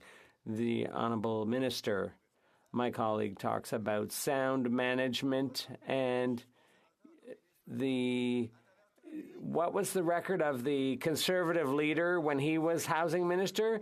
He got 6 affordable housing units built, whereas in my colleague's riding over the past year, hundreds of units have been built. We signed a historic agreement with the government of Quebec. The honourable member for Charlebourg-Haute-Saint-Charles. Madam Speaker, the minister's been repeating the same infantile answer while the Liberal government has doubled the cost of housing. July 1st is shaping up to be a disaster for those looking for a place to live. One of the local organizations says that we're heading for the worst July 1st of our lives. This Bloc-backed government has created disastrous economic conditions for people looking for housing. Will the Prime Minister shape up and stop the inflationary spending that's only putting pressure on the economy and on Canadians? The Honourable Minister. Good morning, Madam Speaker. He talked about childish calculations. Well, yeah, this is an easy one. Counting to 6. 6 affordable housing units is what the Conservative leader managed to get built in his tenure as housing minister. So talk about childish, whereas 222 units have been built in the members' riding in cooperation with the government in Quebec. The honourable member for Manicouagan. Madam Speaker, the unfortunate thing about the member for Glengarry Prescott Russell's insults is that they hindered opportunities for substantive conversations about French. While he publicly humiliated himself, the report of the Commissioner of Official Languages went almost unnoticed. But the Commissioner severely criticized the federal government, calling it reluctant to offer services in French, and reluctant about allowing Francophones to work in their own language. Instead of insulting Quebecers, shouldn't the Liberals have announced this week that they're finally going to force the federal government to respect Francophones? The Honourable Parliamentary Secretary. Thank you, Madam Speaker. Look, on this side of the House, we've always been there for Francophones in Canada and in Quebec. And I find it really interesting coming from my colleague, because when the Bloc tries to monopolize this file, they're bothered by the fact that our government and my colleague from Glengarry, Prescott Russell, all the Liberals on this side who are from Quebec, and I would say our whole caucus even, defends French in Quebec and all across the country. We're the only government that does that. The Honourable Member for Manicouagan. Madam Speaker, the Liberal member for Glengarry, Prescott Russell, devoted his 15 minutes of fame to denying the decline of French in Quebec. An odd choice. A very odd choice at a time when the Commissioner of Official Languages is pointing out that in his region along the Ottawa River, that's where he gets the most complaints from. These include complaints from federal public servants who are unable to work in French. The Commissioner said the complaints received attest to the fact that many federal institutions don't take their language obligations seriously. If the Liberals don't take the future of French seriously, why should the federal government? The Honourable Parliamentary Secretary. Mr. Speaker, and Madam Speaker, rather, let's talk about our government's investments under our action plan. $1.4 billion for the next 5 years to help French. Madam Speaker, we're the only government that has acknowledged the decline in French. We've modernized the Official Languages Act. We're working with Treasury Board. We're working with the Commissioner. And we fully understand the issue. Here on this side of the House, we believe in French. They don't. A recent report reveals alarming rates of poverty and food insecurity in Nova Scotia, the highest in the country. But the Liberals, like the Conservatives before them, are choosing to reward grocery CEOs with corporate handouts instead of cracking down on their greed that is driving up food costs. So while the Conservatives vote against nutritious meals for kids at school, the Liberals are letting food conglomerates gouge Canadians at the till. Why is this government allowing the CEO's greed to go unchecked at the costs of Canadians going hungry? The Honourable Parliamentary Secretary. I agree with the Honourable Member that it's certainly hypocritical for Conservatives to cite food bank lineups as something that they care about when voting against a national school food program that's going to feed over 400,000 kids per year. That's hypocritical if I've ever heard it before. But it's very good to hear my member or my colleague in the NDP party, who we've worked with successfully to update our Competition Act in successive rounds, which are going to improve prices for Canadians and increase competition, which is, I think, vitally important. Great answer. Member for Nanaimo Ladysmith. Madam Speaker, rent is going up faster than Canadians can afford, with families relying on credit cards more and more to buy food and necessities. In my riding of Nanaimo Ladysmith, rent went up over 9% last year alone. People can't cut back any more than they already are. Yet the Liberals are sitting on their hands and letting corporate greed drive up costs. This plan is not working. When will the Liberals have the courage to crack down on the corporate greed driving up rent and food prices? The Honourable Minister. Madam Speaker, I thank my honourable colleague for the question, and I point to the recent federal budget where we announced that we would be taking measures to prevent corporate landowners from buying up single-family homes, but also advancing measures to protect renters and to bring down the cost of rent by adding more supply. We are moving forward with programs that introduce low-cost financing for more rental construction. We've got new subsidies for affordable housing and cooperative housing and an acquisition for nonprofits who can actually take affordable homes and keep them affordable in perpetuity. In addition, Madam Speaker, we're moving forward forward with a Renters' Bill of Rights and a series of other measures that are designed to protect the interest of renters for whom the cost of living has simply become too high. The honourable member for Central Okanagan, Similkameen, Nicola. Madam Speaker, after 9 years of this NDP Liberal government, finding an affordable rental is only getting harder. Despite their record spending, a new report says that rents in Canada increased 9.3% annually in April. It's gotten so bad that people seeking an affordable rental, their only choice, Madam Speaker, is to laugh or cry.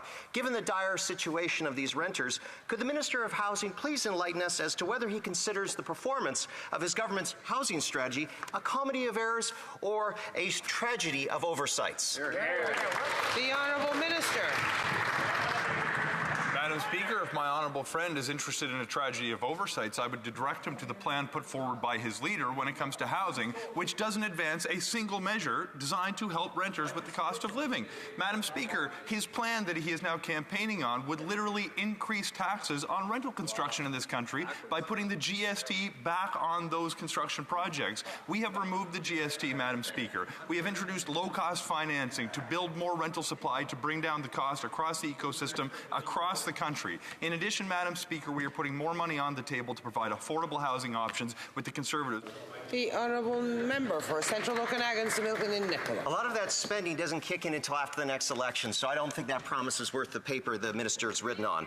This week, the Bank of Canada warned, and I quote, higher debt servicing costs reduce a household's financial flexibility, making them more financially vulnerable if their income declines or they face an unexpected material expense, end quote.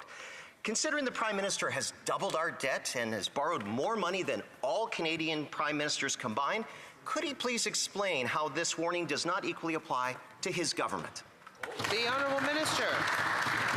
Madam Speaker, first to correct the misinformation, there is money flowing to projects, including in that member's province as we speak. We've signed multi-billion-dollar deals with provinces to build housing. We've invested billions more to now help the construction of nearly 500,000 units since the inception of the National Housing Strategy. But Madam Speaker, he seems to ignore the fact that Canada maintains one of the healthiest fiscal positions amongst advanced economies. I expect he's trying to distract because they've had a very bad week when Canadians are focused on their use of the notwithstanding clause to erode important rights that are protected by the Canadian Charter of Rights and Freedoms. Madam Speaker, we will move forward with... The honourable member for Kelowna Lake Country. Madam Speaker, after 9 years of this NDP Liberal government, deficit spending caused skyrocketing inflation, which caused higher interest rates, which is causing higher mortgage payments. Right. The Bank of Canada confirmed that the Prime Minister's wasteful spending is keeping interest rates higher for longer. Now the Bank of Canada is warning, when compared with origination, that the average median mortgage payment will rise more than 20% in 2025 and 30% in 2026. Families can't afford this. Will this government stop their deficit spending so families can keep their homes? The Honourable Parliamentary Secretary. Madam Speaker, what I would like to ask the member opposite who just asked that question is how does she face her constituents when at the very time that homes were being evacuated, people were losing homes to climate-induced wildfires, she was fighting the price on carbon pollution and fighting our work on making sure that we fight climate change. This is what's actually putting homes at risk. We're going to be supporting our firefighters who are fighting those fires. We're going to be doing what we need to fight climate change, and we are protecting Canadians. The honourable member for Kelowna Lake Country. Well, Madam Speaker, after 9 years, this Prime Minister just isn't worth the cost. Right. For families with variable rate mortgages with fixed payments, it's even worse. Median mortgage payments will increase 60% by 2026. Working class paychecks have been shredded by this NDP Liberal government. Common sense Conservatives would bring in a dollar-for-dollar law to fund $1 of savings for every new dollar spent. This is how families run their households.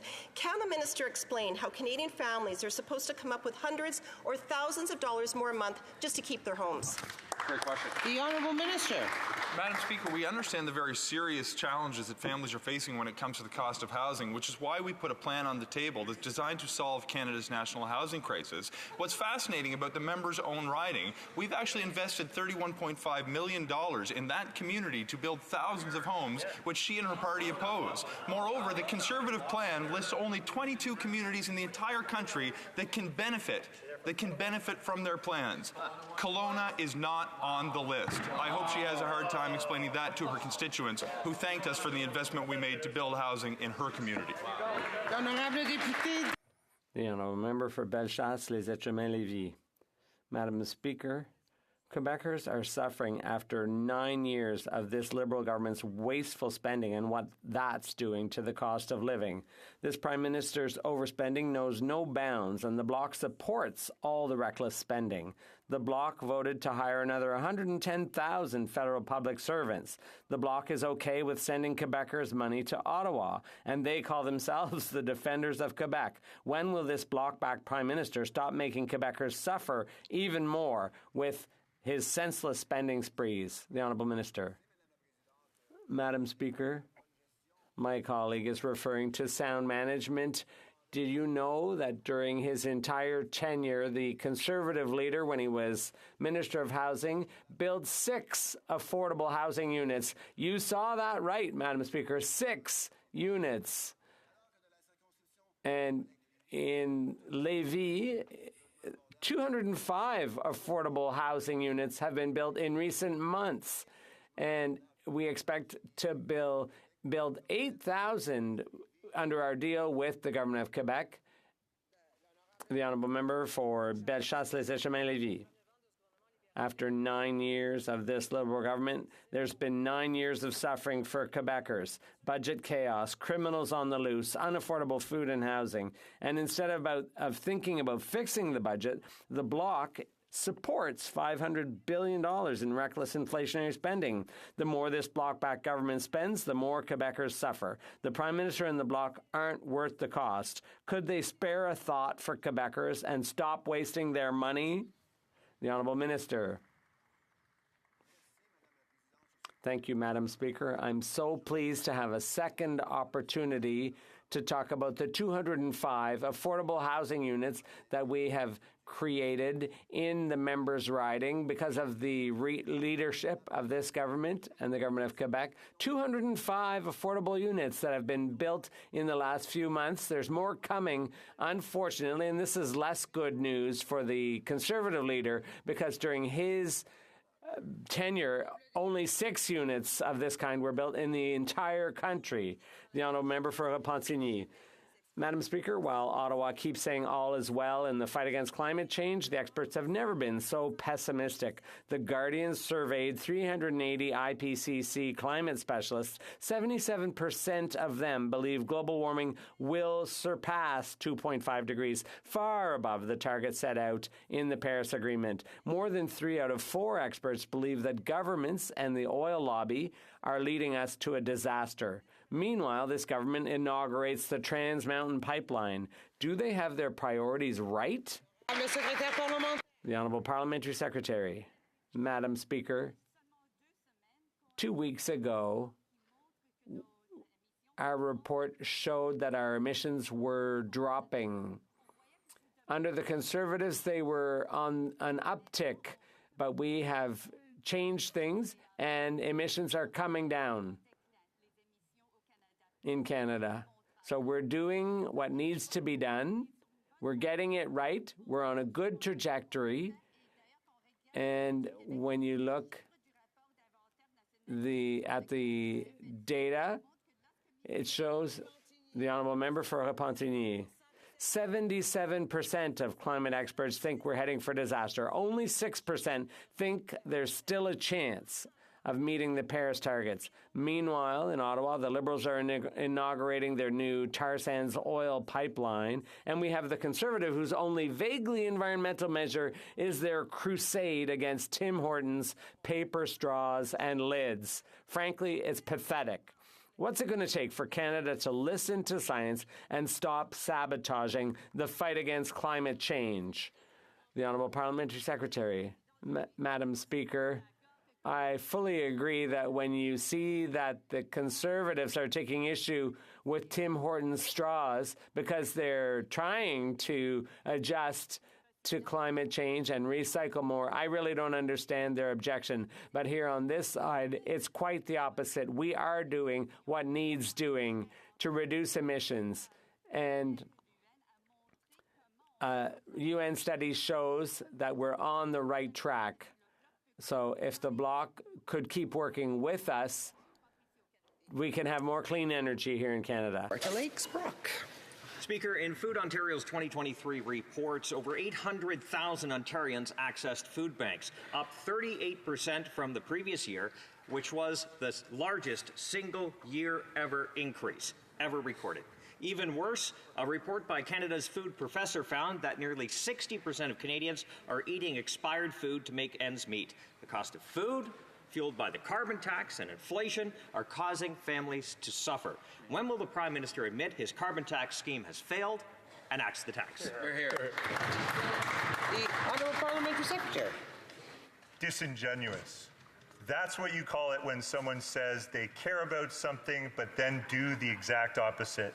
That's today's Conservatives for you. They claim to care about people in food bank lineups, but oppose our plan to feed 400,000 more children per year. They claim to care about housing, but oppose our investments to build 3.9 million more homes by 2031. Shame. They claim to care about affordability, but oppose our investments to help Canadians with the cost of seeing a dentist, getting childcare, or accessing life-saving medication. Shame. It's clear Conservatives would make cuts that hurt families and a big... Member for Haliburton, Kawartha Lakes Brock. Speaker, those Liberal policies are not working. I just talked about the rising cost of food. 3 out of 5 Canadians are eating expired food just to survive. More Ontarians than ever are using food banks. In my own area, the Kawartha Lakes Food Source reports that total visits to the food banks they serve have increased by 10% to almost 14,000. After 9 years of this carbon tax rhetoric, I get that it's hard for the Prime Minister to admit he's not worth the cost, but the facts speak for themselves. When will the Prime Minister admit his failed carbon tax doesn't work? The Honourable Parliamentary Secretary. The facts are, Madam Speaker, that Conservatives will never stand up when they have the opportunity to support Canadians. They won't support feeding more hungry children. They won't support building more homes. They won't support access to life-saving medication. They are disingenuous at best. The hypocrisy is over the top. We see every day in this House that they complain, they holler from the other side, they play politics, they advance slogans and not solutions. Here we are standing up for Canadians. I don't know what they're doing on the other side. Honourable Member for Red Deer, Lacombe.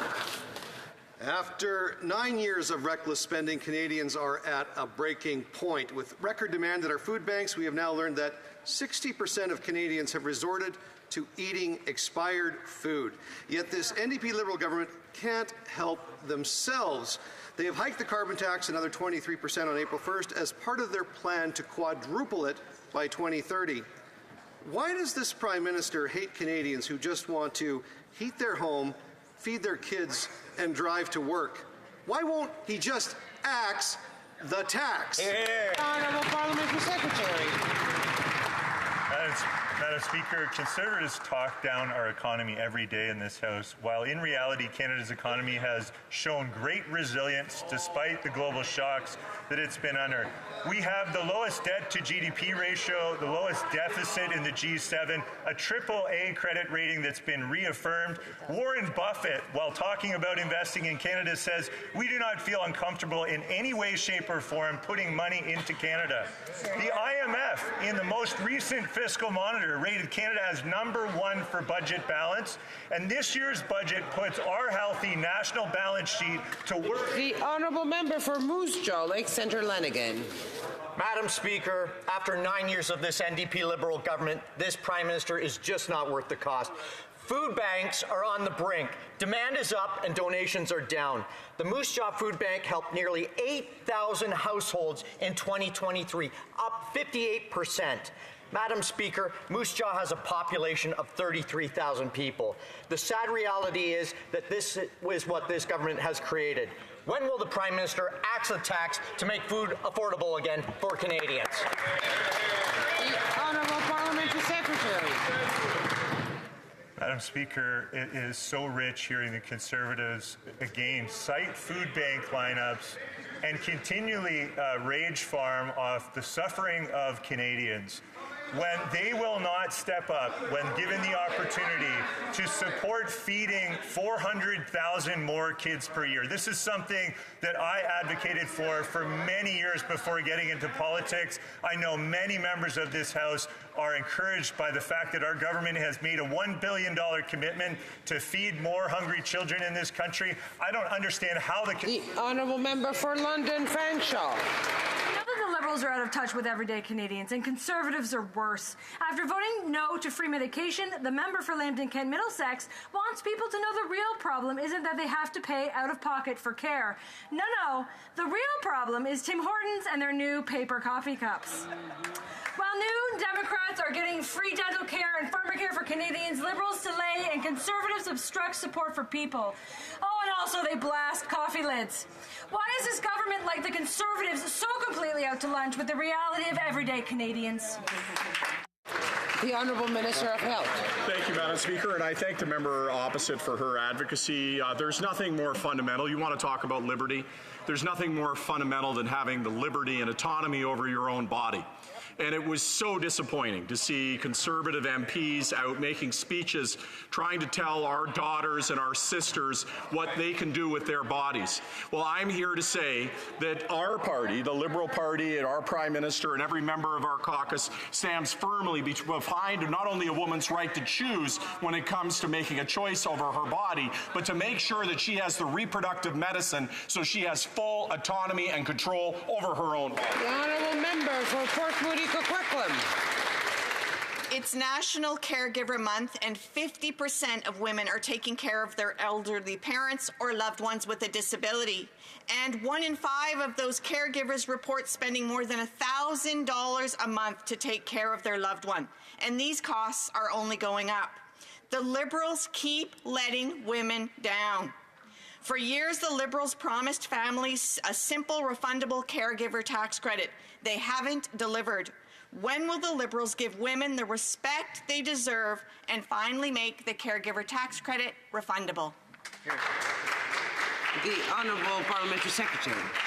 Madam Speaker, our government has stepped up and implemented the law. We have introduced the disability benefit, and this benefit is the single largest line item in the budget, $6.1 billion over 6 years. This is an important first step, a step that will help Canadians alleviate poverty. We need to build upon this. Thank you, Madam Speaker. The Honourable, l'Honourable Député de Lac-Saint-Louis. The Minister of Sport and Physical Activity has said all along that Canadians deserve a safe, inclusive, and welcoming sports system. Our sports system needs to be grounded in human rights. Accountability, integrity, and safety need to be at the center of sport governance and operations. Can the Minister update the House on her progress to create a safer sports system in Canada, one that reflects and celebrates our Canadian values? The Honourable Minister of Sports. Thank you, Madam Speaker. We've heard very clearly about the need for systemic reform and culture change in sport. Survivors have bravely come forward so that we can learn, better protect our kids, and improve our systems and processes. What's been going on in sport, the maltreatment, the abuse, the discrimination, is unacceptable and has to stop. And that's why we announced the creation of the Future in Sport Commission, the membership of which we announced yesterday. Madam Speaker, along with the member from Lac-Saint-Louis, all of us here in this House, indeed all Canadians, need to build for our children the sports system that's safe and that they deserve. Hear, hear. Honourable Member for Langley Eldergrove. After 9 years of this NDP Liberal Prime Minister, it is clear he is not worth the crime, chaos, drugs, and disorder. His radical experiment in British Columbia with taxpayer-funded hard drugs and legalized street drugs has led to more crime, chaos, and disorder. Common Sense Conservatives have put forward a motion to put an end to this risky experimentation. So, will the Liberals vote with us to ban hard drugs and to offer recovery and hope instead? Yes. L'Honourable Secrétaire Parlementaire. Honourable Parliamentary Secretary. Thank you, Madam Speaker. From the beginning, what we have offered is to help people through treatment, harm reduction, strengthening legislation. We are here to help people, to accompany them through their journeys. Everyone deserves full support, No one chooses to become addicted to drugs, and that's why we're there to help everyone.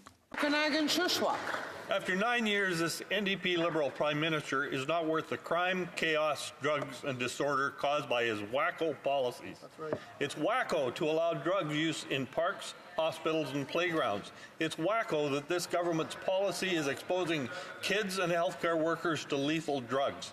Will the Prime Minister and his government support our common sense motion to ban hard drugs and offer recovery, or will they continue with his wacko drug policies of legalized use of meth and fentanyl in children's parks? The Honourable Parliamentary Secretary.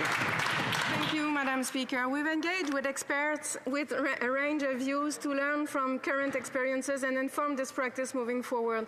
We're working with all federally funded programs and have ramped up mitigation and enforcement measures. We expect provinces and territories to do the same, and the evaluation is ongoing. We will do what we need to do. The Honourable Member for Pitt Meadows, Maple Ridge. Madam Speaker, having eyes, why can't the Liberals and NDP see the death and destruction the radical drug experiment is having in Canada? Having ears, why can't they hear the cries of weeping parents and the loved ones of 42,000 who have died from opioids? When will the Liberals and NDP realize that their wacko safe supply and hard drug legalization is destroying this nation?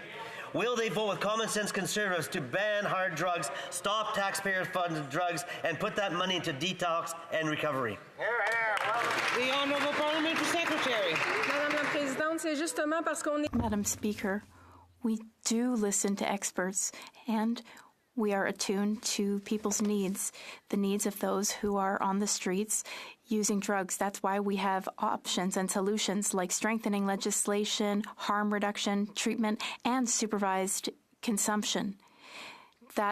Those are the steps we're taking. Madam Speaker, these Liberals are more offended by their policies being called wacko than they are by finding needles on kids' soccer fields or skyrocketing overdose rates. Conservatives have put forward a motion calling on the government to ban hard drugs and offer recovery programs across Canada. Will this government vote in support of a common sense motion, or will they continue pearl clutching over words like wacko?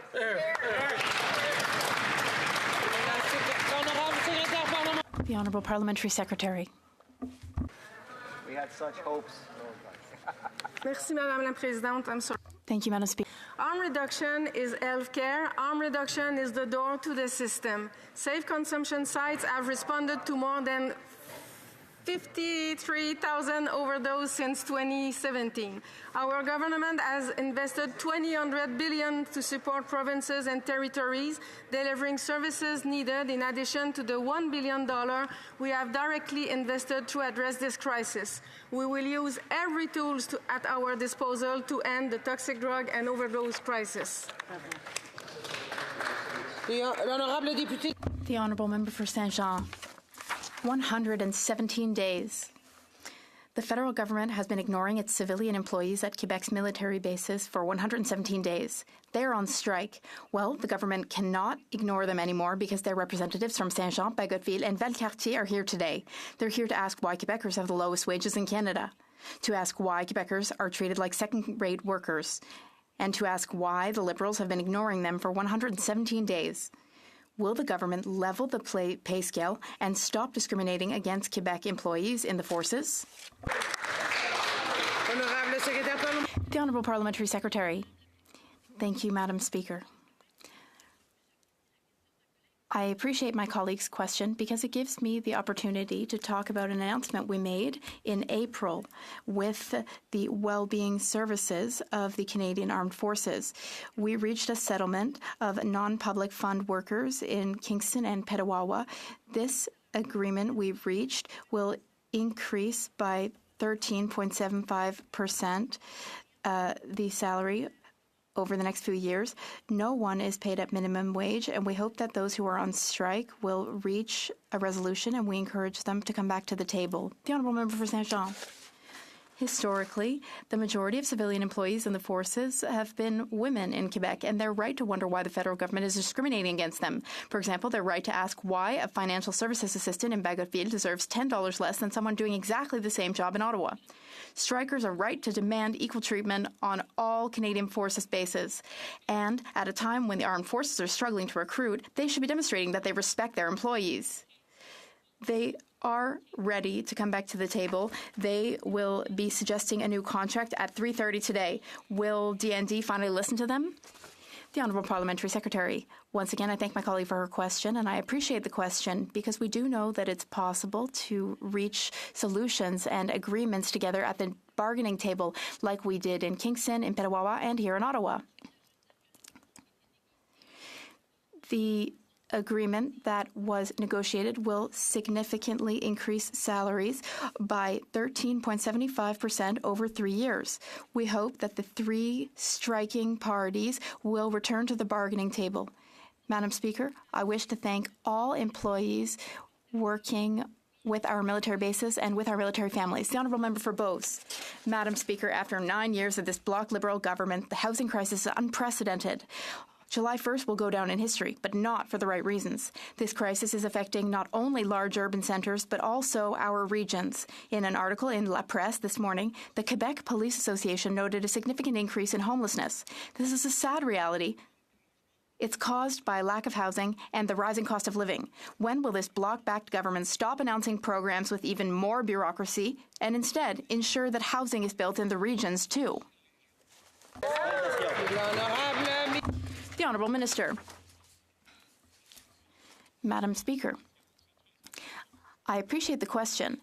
It's interesting because the member who asked the question supports a plan in which we don't build affordable housing. The member is in favor of increasing tax rates for new apartment construction. That is not okay, Madam Speaker. Our plan is to invest and to build affordable housing. For example, we just reached a deal with Quebec to build 8,000 housing units. Meanwhile, Madam Speaker, the Conservative Party leader, when he was housing minister, he managed to build a grand total of 6 housing units throughout the country. The Honourable Member for Beauce. Madam Speaker, at that point, rent was half as expensive. The government should really follow the situation more closely. Now, after 9 years, this government, with the support of the Bloc, has voted for $500 billion in centralizing inflationary budget spending that is driving up the price of everything, pushing more people into homelessness across Canada. The government's failure to control its spending is the cause of all these problems. Add to that a carbon tax, and you'll understand the situation today. When will this Bloc-backed Prime Minister stop wasting money so that Quebecers can start living and eating with dignity again? The Honourable Minister. Thank you, Madam Speaker. I have a great deal of respect for the member for Beauce. He used to be the mayor of an important municipality in Beauce. Now, here's what I would like to know. How does he feel about the attitude of the Conservative leader? The Conservative leader, when he was housing minister, created a grand total of 6 housing units.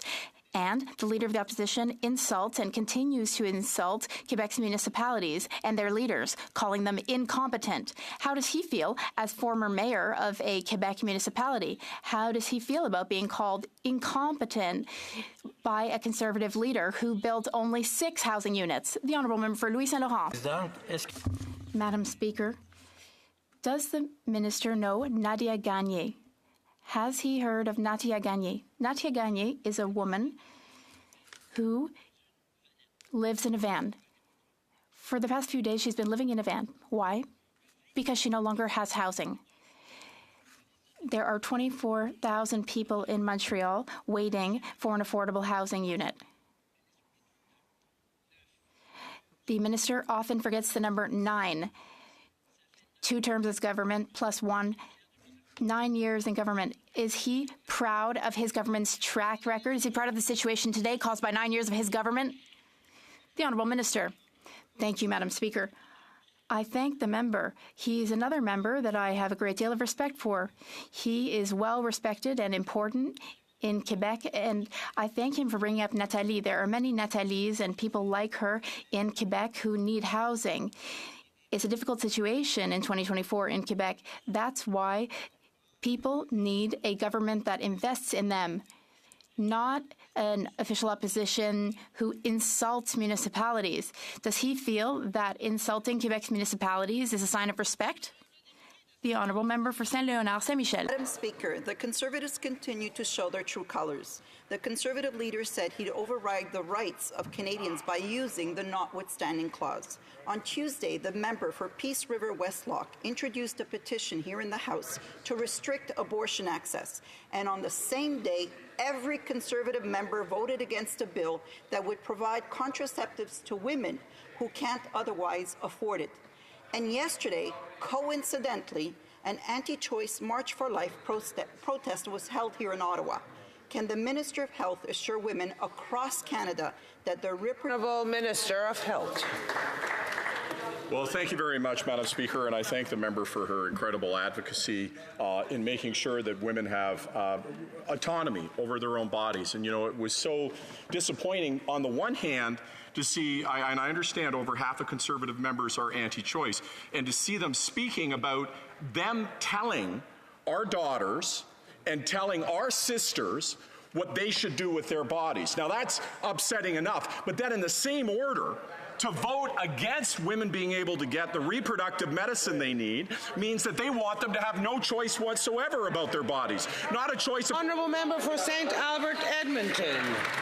Madam Speaker, the Minister of Employment pocketed money from his business partner, the same business partner that was lobbying the Minister's Department while securing $110 million in government contracts. Wow. Meanwhile, the Minister actively hid this shady arrangement from the Ethics Commissioner.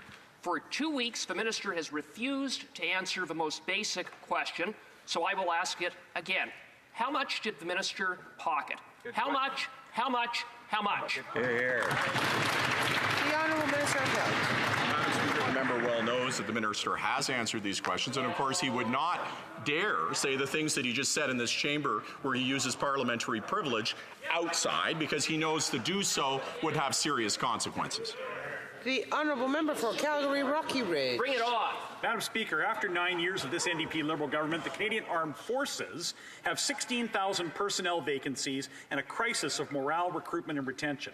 That's why the Defence Committee unanimously voted to cancel the April 1st rent increase for base housing. Like other Canadians, our troops can't afford rent and groceries and know that this Prime Minister is not worth the cost.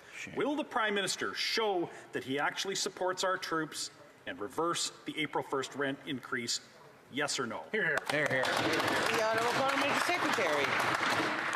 Madam Speaker, I'll take no lesson, and I mean no lesson from the Conservative when it comes to defense spending. So, they let defense spending drop below 1%. They voted against actually a salary increase for our members. They voted against funding for Ukraine. They voted against Operation Unifier. They voted against $40 billion for NORAD modernization, and they badly mismanaged our procurement for years. So, Madam Speaker, today in this House, I have no lesson to take from that side. The Honourable Member for Oxford.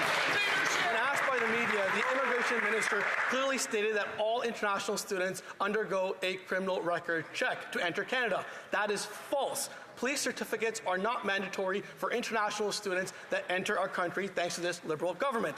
This Immigration Minister is following the exact same reckless path of his predecessor, who notoriously lost 1 million people. Why did the Minister mislead Canadians, and can he tell us how many international students were let in without police clearances? The Honourable Parliamentary Secretary. Madam Speaker, for far too long, international students have been exploited and vulnerable from abuse and fraud. That's why we are taking concrete action. We implemented a new verification process to authenticate the acceptance letters. We raised financial requirements to ensure they are prepared for their lives in Canada. And recently, we announced a national cap on student visas. Madam Speaker, we have a responsibility to ensure international students are set up for success, and that's exactly what we're doing. The honourable member for Mississauga East Cooksville. Madam Speaker, international trade is very important for Canada, supporting roughly 1 in 6 jobs nationwide. While Conservatives in this House voted against modernizing free trade with Ukraine, cheering on damaging and illegal bridge blockades, and supported Brexit, on this side of the House, we know that Canadian businesses, innovators, workers, and exporters benefit from a strong, stable, progressive, and rules-based international order. Can the Parliamentary Secretary to the Minister of International Trade kindly update this House as to how the government is standing up for free trade on the global stage? Honourable Parliamentary Secretary. I had the honor of attending the OECD ministerial meeting where I met with key allies and stakeholders to discuss the importance of inclusive, resilient, and sustainable trade, especially in this face of rising populism and protectionism. We know that promoting free trade and investments grows the economy, creates good jobs right across Canada, and I'd like to thank the member for Mississauga East Cooksville for his important work as we work together to advance Canada's trade agenda. Thank you. Honourable member for Esquimalt, Saanich Sooke. Madam Speaker, this government promised to remove criminal records for simple possession of drugs for more than 250,000 Canadians. After 2 years, we are still waiting for the government to act because the Liberals are saying this is hard to do. You know what's hard, Madam Speaker? Not being able to get employment or housing or to travel to see loved ones because of a criminal record. These records disproportionately impact Indigenous and racialized Canadians and all those living in poverty. Will the Liberals keep their promise and meet the November legal deadline to make sure all of these simple possession records are removed? The Honourable Parliamentary Secretary.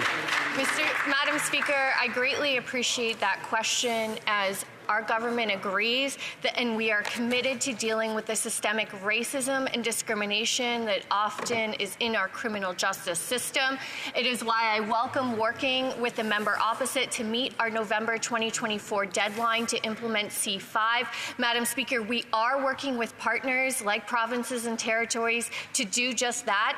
There is more work to be done, but we are absolutely committed to creating a fair justice system, because that creates safer communities. À la suite de discussions entre les représentants. Following discussions among representatives of all parties in the House, I understand that there is an agreement to observe a moment of silence in memory of Rex Murphy. Honourable members to rise.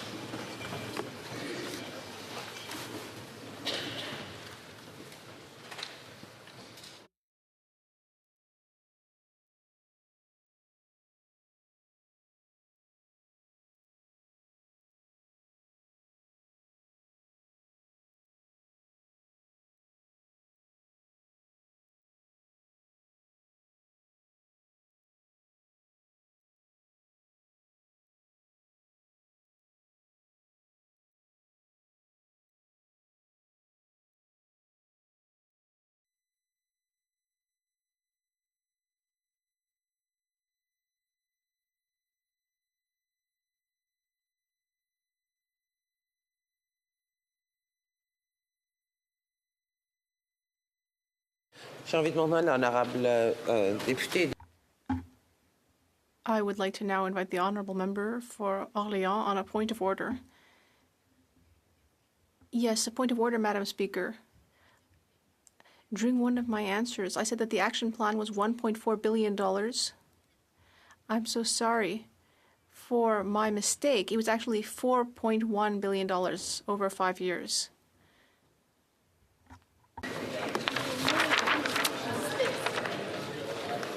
Tabling of documents. The Honourable Member, Parliamentary Secretary to the Minister of Housing, Infrastructure Thank you, Madam and Speaker. Community. Pursuant to Standing Order 36.8a, I have the honour to table in both official languages the government's response to one petition. This return will be tabled in an electronic format. Thank you very much. Introduction of government bills. Statements by ministers. Reports from interparliamentary delegations. Presenting reports from committees. The Honourable Member for Willowdale. Speaker, I have the honour to present in both official languages the 26th report of the Standing Committee on Foreign Affairs and International Development in relation to the motion adopted on Wednesday, May 8, 2024, regarding the governance of the Great Lakes Fishery Commission. Pursuant to Standing Order 109, the committee requests that the government table a comprehensive response to this report. Thank you, Madam Speaker. The Honourable Member for Calgary Skyview. Madam Speaker, I have the honour to present in both official languages the 14th report of the Standing Committee on Natural Resources entitled Main Estimates 2024-2025. Introduction of private members' bills. First reading of Senate public bills. Motions. Presenting petitions. The Honourable Député de Charlesbourg-Saint-Charles. The Honourable Member for Charlesbourg-Saint-Charles. Madam Speaker, I am very pleased to bring forward a petition signed by hundreds of Canadians to condemn the illegal arrest of a member of a family member of a Canadian citizen for practicing Falun Gong. The petition, the Honourable Member for North Okanagan-Shuswap. Thank you, Madam Speaker. Today I rise to present a petition on behalf of residents of the North Okanagan-Shuswap and Canadians. Canadians with mental health illness should be provided treatment and support. These petitioners ask that, therefore, the undersigned citizens and residents call upon the House of Commons to reverse the law extending eligibility for MAID to people with mental illness as their sole medical condition. Thank you. Presenting petitions. Questions on the order paper. The Honourable Parliamentary Secretary. Madam Speaker, I ask that all questions be allowed to stand. Agreed. Ordre du jour. Orders of the day, Ordre du jour, Government Orders, Government Bills, Commons, resuming consideration of a report stage motion to Bill C-59, Fall Economic Statement Implementation Act 2023. Okay, and who am I supposed to call?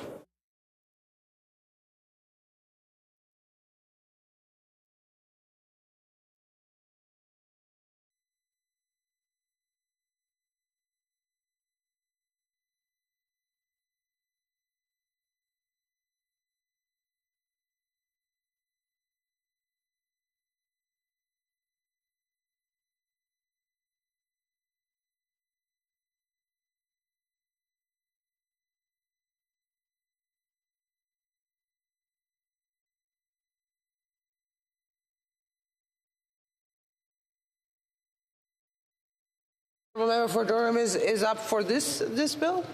Yeah. But the Honourable Member is coming next. The Honourable Member for Nepean has to complete his time. The Honourable Member for Nepean. Thank you, Madam Speaker.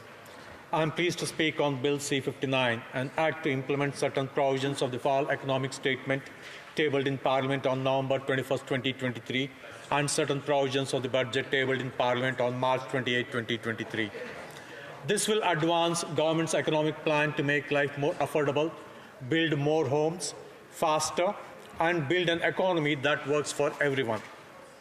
To build an economy that works for everyone, the bill delivers critical pieces of our fall economic statement. It will help make life more affordable. We are rolling out new measures to strengthen our economy, combat climate change, and forge excellent career opportunities for Canadians now and in the future. Our plan is already yielding results, and we continue to push forward. We are advancing Canada's clean economy with a clear timeline for deploying all investment credits by 2024. We are launching the Canada Growth Fund as the primary federal issuer of carbon contracts for difference. We are progressing the Indigenous Loan Guarantee Program. Canada's economic prosperity increasingly depends on a focused strategy to boost growth, particularly in a globally competitive environment. The nation's future success relies on enhancing productivity, innovation, and investments in pivotal sectors such as technology, clean energy, and advanced manufacturing. These fields are vital not only for generating high-quality jobs, but also for maintaining Canada's competitive edge internationally. Additionally, empowering small and medium-sized enterprises with supportive policies and tax benefits is crucial to foster entrepreneurship and economic expansion. Equally critical is attracting and retaining top talent. Policies that encourage skilled immigrants to settle in Canada, coupled with significant investments in the education and training of Canadians, are essential to develop a workforce capable of leading in a high-tech, competitive global market. Canada stands out among G7 countries for maintaining the lowest deficit and net debt to GDP ratios, showcasing exceptional fiscal management. This indicates a more sustainable economic position compared to other G7 countries like the US, UK, Germany, France, Italy, and Japan, which generally face higher debts and deficits relative to their GDPs. This fiscal prudence in Canada supports economic stability and investors' confidence. Canada's strategic financial policies enable it to better manage economic fluctuation and invest in future growth. Among G7 nations, Canada's credit rating is ranked near the top.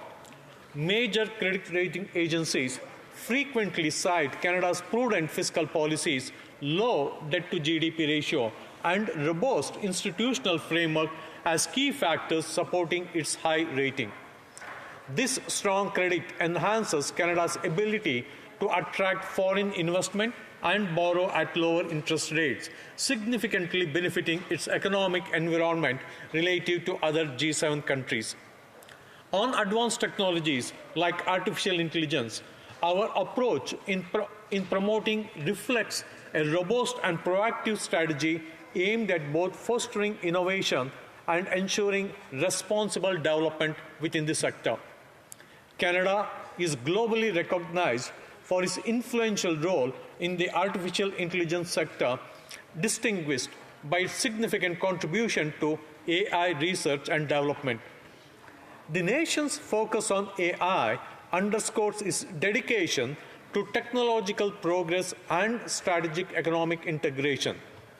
Leading the way in AI innovation are Canadian universities and research centers, which are vital in producing cutting-edge research and attracting international talent.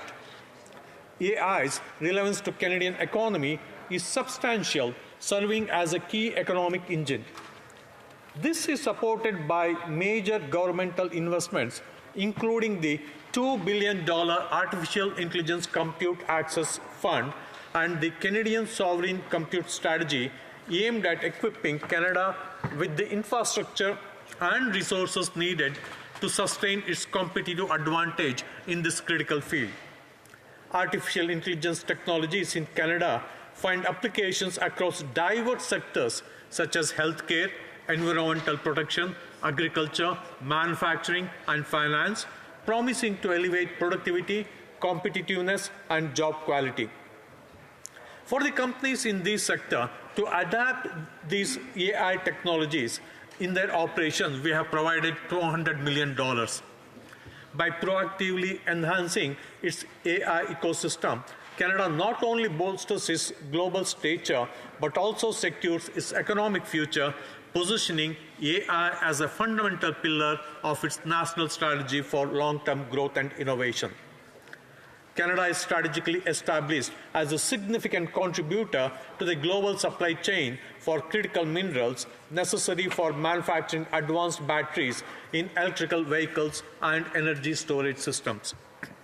The country's abundant resources in lithium, cobalt, nickel, and graphite make it a key player in the clean energy transition. In response to the growing importance of these minerals for the global economy and environmental sustainability, we are actively expanding our mining and refining capabilities. This enhancement not only meets domestic demands for EV production, but also serves international markets, especially those transitioning to greener technologies. We support this sector with favorable policies, substantial investments, and collaboration with private companies and international partners. These initiatives aim to create a secure, sustainable, and competitive supply chain that utilizes Canada's natural resources responsibly.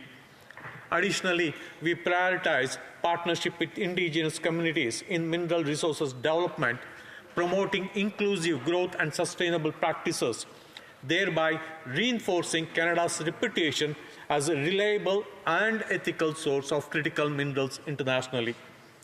We are also promoting one project, one environmental impact assessment to speed up implementation of projects. Our strategic focus on economic growth ensures the sustainability of social programs and continuation of high living standards amid an uncertain global landscape. After a contraction of 0.1% in the third quarter of 2023, Canada's GDP rebounded with 0.2% growth in the fourth quarter. In February, Canada's inflation rate was 2.8%, down from 2.9% in January. It rose slightly to 2.9% in March, roughly in line with Bank of Canada's forecast. Statistics Canada reported today that economy added approximately 90,000 jobs, far exceeding the anticipated 20,000 positions. This marked the most robust month of job creation since January 2023. Nevertheless, the employment rate remained constant at 6.1%. These figures indicate that employers are ready and capable of hiring additional staff despite the economic challenges posed by increased interest rates. Bank of Canada Governor Tiff Macklem has mentioned a possible rate reduction as soon as June. Have been saying for the last 12 months that we will see interest rate reversals starting mid-2024.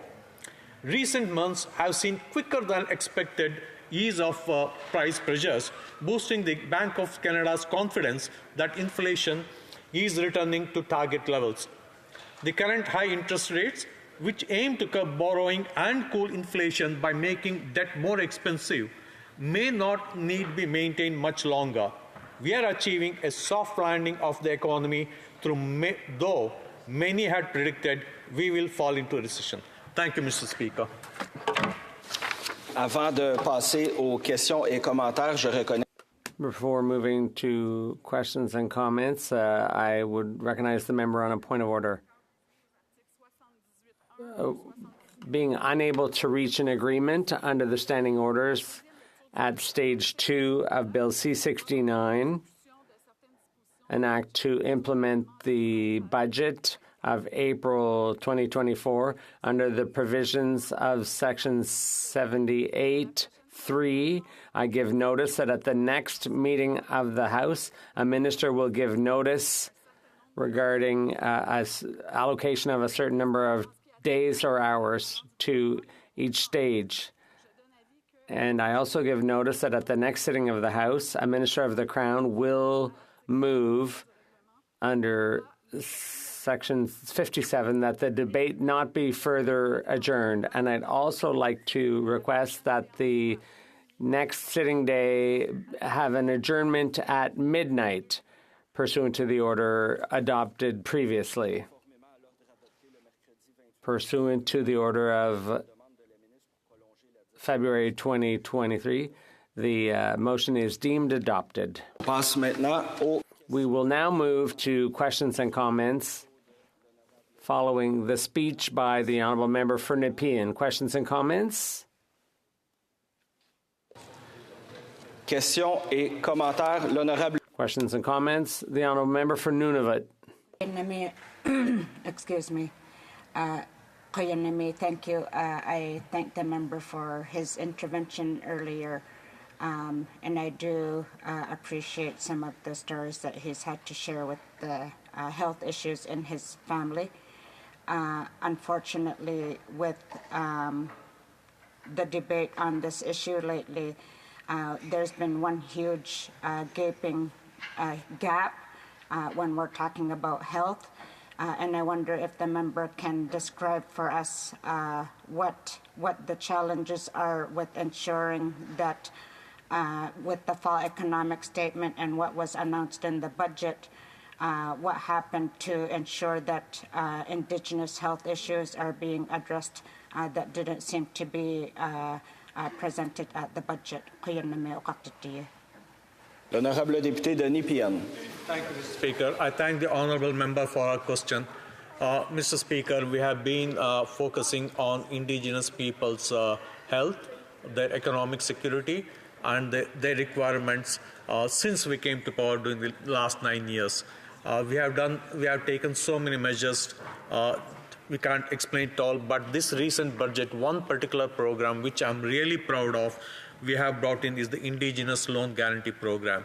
Economic empowerment of Indigenous people lead not just to the economic prosperity, but also the additional benefits of having good health, good society. Thank you, Mr. Speaker. Questions et commentaires. Questions and comments. Questions et commentaires. L'honorable député de Calgary Centre. A speech from my colleague over there. But can you tell me how his government's getting control of the agenda here? We're addressing in the same week the fall economic statement, something that happened, was delivered in this House 6 months ago. And this week we're also debating the Budget Implementation Act for a budget that was delivered 3 weeks ago. So Canadians are a little confused about the legislation being put forward by this government that says, okay, here's what we're going to do, and then they take a long time to put it into actual legislation, an Implementation Act. This Budget Implementation Act tabled this week had a whole bunch of legislation from the fall economic statement, but this is all very opaque. Can he tell us when his government's going to get control of the agenda and actually start moving at a pace that Canadians understand? L'honorable député Denis Pienne. Thank you, Mr. Speaker. Mr. Speaker, yes, the legislative agenda sometimes moves in at its own pace, but the key thing is that the measures that we have taken since the last fall economic statements and since the budget that we have announced have already started yielding results. Today, Statistics Canada came out with a report which shows the gain of 60,000 jobs against the expected gain of just 20,000 jobs, and the unemployment rate has actually remained steady at 6.1%. So as I've been telling during the last, for almost 11 to 12 months, that the interest rate will start getting reversed from mid of this year. The Bank of Canada has already indicated that the inflation is coming down. I think it's around 2.9%. It's within the Bank of Canada's range. With the economy showing progress, we have achieved a soft landing, which many predicted will not happen, and many had predicted that will go into recession. That has not happened. So it doesn't matter when it is getting implemented, the effects of our measures have already started yielding results. On a le temps pour une brève question. We have time for a quick question. Questions and comments. The honourable member for Nunavut, within 30 seconds, please. By the time that the fall economic statement had been presented in November, it was already well known that there was a major First Nations Inuit and Métis infrastructure gap. Just only for the First Nations, that gap was reported at $350 billion. It was so unfortunate that this government continues to ignore the plight of Indigenous peoples. And I wonder if this member can share with this House how he will make sure that Indigenous peoples' needs are being met through important announcements like the fall economic statement and the budgets that are later presented. L'honorable député Denis Pienne en 15 secondes. The honourable member for Nepean, within 15 seconds, please. Tremendous investment in infrastructure compared to any other government that was in power before we came in. And obviously, the infrastructure requirements of the First Nations are important, and that too are getting addressed. Thank you, Mr. Speaker. Reprise du débat. Resuming debate. The honourable member for Durham. Mr. Speaker, I rise in the House today in opposition to this Liberal budget, and also confounded by the fact that it's been titled Building a Strong Economy That Works for Everyone, when the economy is neither strong nor is it working for everyone. I think that should be quite obvious to anyone paying attention. In the spirit of my former colleague at the National Post, Rex Murphy, I'd like to take some time today to speak to the concerns of everyday hardworking Canadians and try to help make sense of how you can have a government calling a budget at this time and in this economy strong and working for everyone. The reality is I've been in Ottawa now for just over a month. I was sworn in to the House in April. And I think one of my key observations is that we have a Liberal government that is living in an alternate reality from the one I lived in before I was in politics and the one I cling desperately to every time I'm in here, because it seems as though in this economy we have Liberal elites experiencing one thing and we have everybody else experiencing something else. Just some things that I'd like to share with the Canadian people that I've observed since being sworn in April. For the last 2 weeks, I have heard the Liberal MP for Whitby defending high grocery bills and making excuses for the fact that it is very expensive for families to purchase the food they need, never mind the healthy food that they need. Earlier today, he was going on and on and on again. Last week he said, and I would like to quote him, "Mr. Speaker, I know that the member opposite feels that grocery prices are too high, and they have been certainly. However, the CPI index has shown that food prices are stabilizing in our economy, which is good news for Canadians." Now, I'd like to point out the obvious. Many Canadians hearing me speak right now might be thinking, is it good that high grocery costs are stabilizing? Shouldn't the objective of the government be to bring down the costs since they're so high? And this is a good window into the kind of thinking going on here. I mean, this is what I mean when I say you've got an economy for Liberal elites and everybody else. So let's continue exploring this. The day before the Liberal MP for Whitby made these comments that grocery prices are stabilizing despite being obscenely high, there was a new food bank opened in his own riding, Mr. Speaker.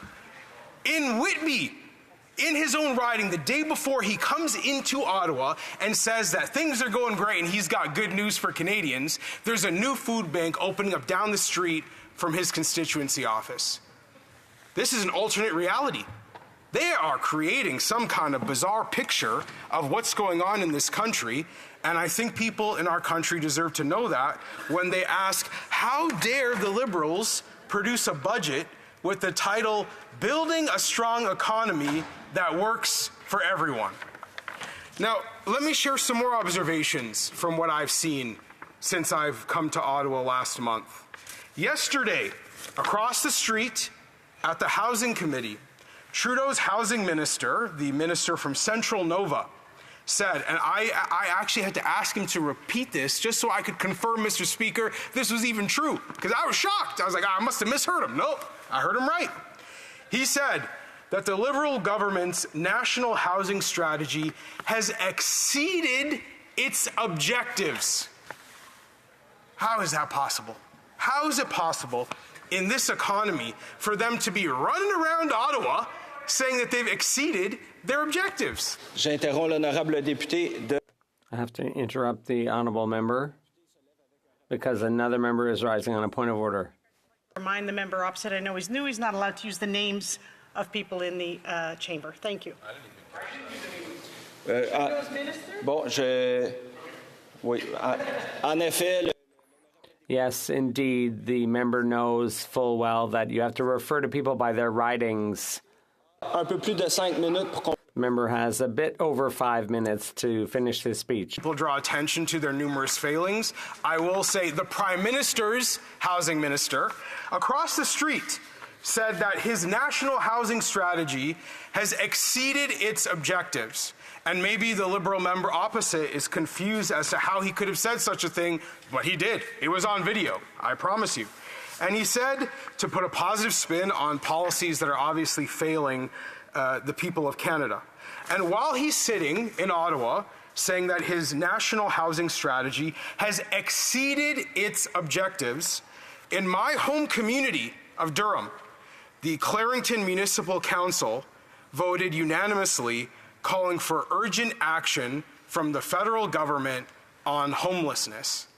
Because in my home community of Durham, just like many others across this country, we have a growing crisis of people without homes. And consequently, we have a growing crisis of homeless encampments being established so people have somewhere to sleep at night. We are concerned in Clarington about this problem, but we are also concerned because we have seen in our neighboring community of Oshawa a similar challenge. While the Prime Minister's housing minister is sitting in Ottawa trying to put a positive spin on their failed national housing strategy, there is a homeless encampment in Oshawa on fire. Smoke could be seen all across Durham region. In fact, you could see that smoke from Whitby. Maybe some of the Liberal members should be talking to each other about what's going on here. Now, why do we have a growing homelessness problem in Durham? Why are there a growing number of our brothers, sisters, friends, and neighbors having a hard time finding an affordable place to live? Well, it's obviously a complicated problem, but one of the contributing factors is that the cost of housing in Toronto, just to the west of us, is skyrocketing to an outrageous degree. Now, I know my friends in Toronto have had a hard time the last couple weeks. We had to see the Leafs lose. We had to see Drake get trounced by Kendrick Lamar. And now you go on to see the ad listings for housing in Toronto. And I saw this at the end of April. A bunk bed in Toronto, $600 a month. I repeat, a bunk bed. Not even a full bed. You got someone sleeping on top of you. $600 a month. Now, this apartment in Toronto, in the listing, said 8 or 10 people maximum could fit in that studio apartment. And for $600 a month, you do not get hot water, heating, air conditioning, a smoke alarm, or a carbon monoxide detector. These ads that are being produced in Toronto are showing a desperate situation that many young people are in. And this is the disconnect. This is why I say, in this economy, liberal elites, everybody else. Because what they have produced here is an obscene situation where they can come here to Ottawa, put their high deficit, high tax budgets forward, claim to be doing good things for people. Meanwhile, every time we go home, we see the consequences of what they're doing here. The last thing, and this is perhaps the most egregious example, it's one that my buddy Rex Murphy, rest in peace, used to write about quite a bit. He used to write extensively about the carbon tax and how it is an exemplary policy of liberal elitism and bizarre ideology in action. I come here and almost every day I sit in this chair and I hear liberals telling us that the carbon tax is helping people, that people are getting more money back, that it's good for our economy. And yet I go home to Durham and I hear and see the complete opposite. I knocked on many, many doors in the by-election campaign before I got here, and one of the recurring themes I would find is that I would go to a family farm and they would produce a tax bill just like the one that I have in my hand right now. And I would see that family farms are paying thousands and thousands of dollars in carbon taxes, and then being charged a tax on top of what they're paying for the carbon tax. And that would then increase the cost of food for us in Oshawa, in Curtis, in Bowmanville. And we could see within our own local community how the carbon tax is making it harder and harder for people to pay their bills. So when the Liberal government comes here and says that this carbon tax is good for us and good for our economy, that we should be continuing to pay more taxes and the cost of everything goes up to fill their coffers, it's just the latest example of liberal elites and everybody else. Thank you.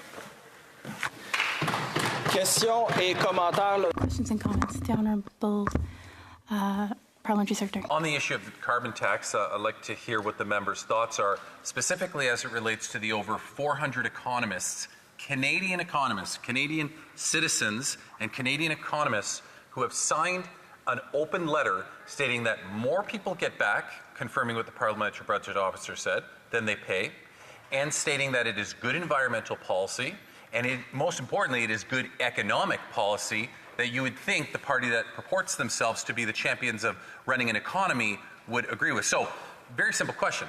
Is he then suggesting that those 400 Canadian economists are just liberal elites? Maybe he does, and that's fine, but can he confirm that? The Honourable Member for Durham. Merci, Mr. Speaker. Thank you, Mr. Speaker. This is what I mean when I say liberal elites and everybody else. These guys want me to stand here and listen to them quote from their buddies in universities instead of listening to what people on the ground across this country, everyday hardworking families, are experiencing under their rulership. This is exactly what I'm talking about. They disregard the evidence from everyday people who are struggling today, and they want to say, well, my friend with a PhD said everything's all right. Well, I'm not here to represent their buddies with a PhD. I'm here to represent people who are lined up in grocery stores, people who are concerned about making mortgage payments and rental payments after these guys have doubled them. Now, what's interesting also is that earlier today in the debate, their friend, the Liberal MP from Whitby, was quoting Warren Buffett like that's an authority on whether we're having a good experience in this economy or not. Might need to go back and ask Warren what he thinks. Questions and comments.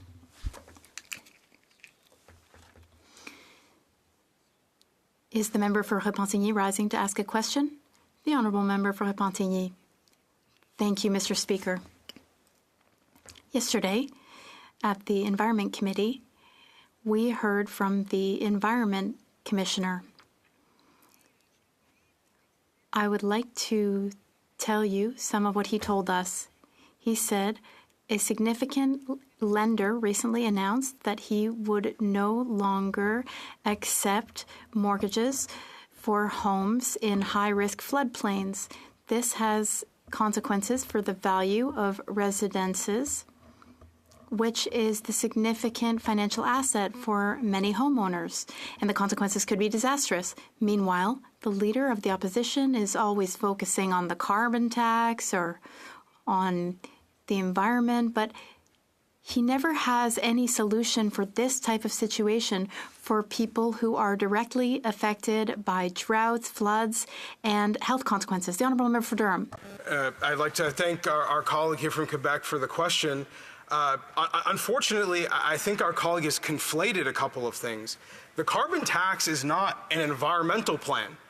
The carbon tax is a tax plan. What we have advocated for, and I'm very proud to say this because of the riding that I represent in Durham, being home to a fantastic nuclear energy facility, we have advocated for technology and not taxes to respond to environmental concerns across this country. The idea that the carbon tax is somehow going to address the honourable member's concerns seems completely misguided to me. And the idea that middle-class families have to pay more for groceries at the grocery store in order to respond to these environmental concerns seems like a completely backwards connection between the decisions made in Ottawa and the consequences at home. We have time for a 30-second question. The Honourable Member for Nanaimo, Ladysmith. Thank you, Mr. Speaker, and I'll try to be quick. Thank you to the member.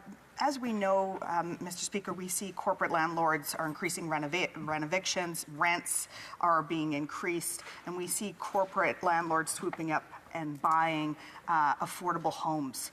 And I'm wondering, I don't hear from the Conservatives often about the importance of having rent protections in place. Can the member please share the Conservative stance on making sure that people have an affordable place to live?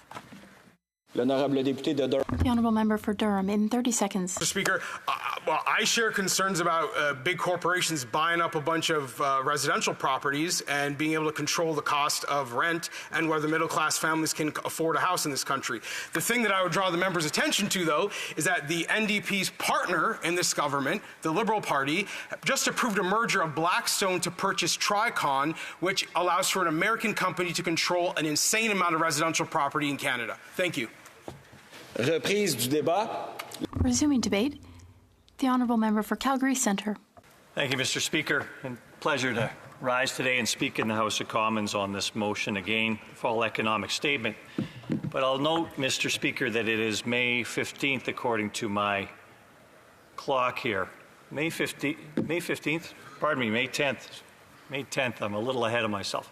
It's May 10th, and we are debating the fall economic statement here in the House of Commons. Earlier this week, we were actually debating the Budget Implementation Act.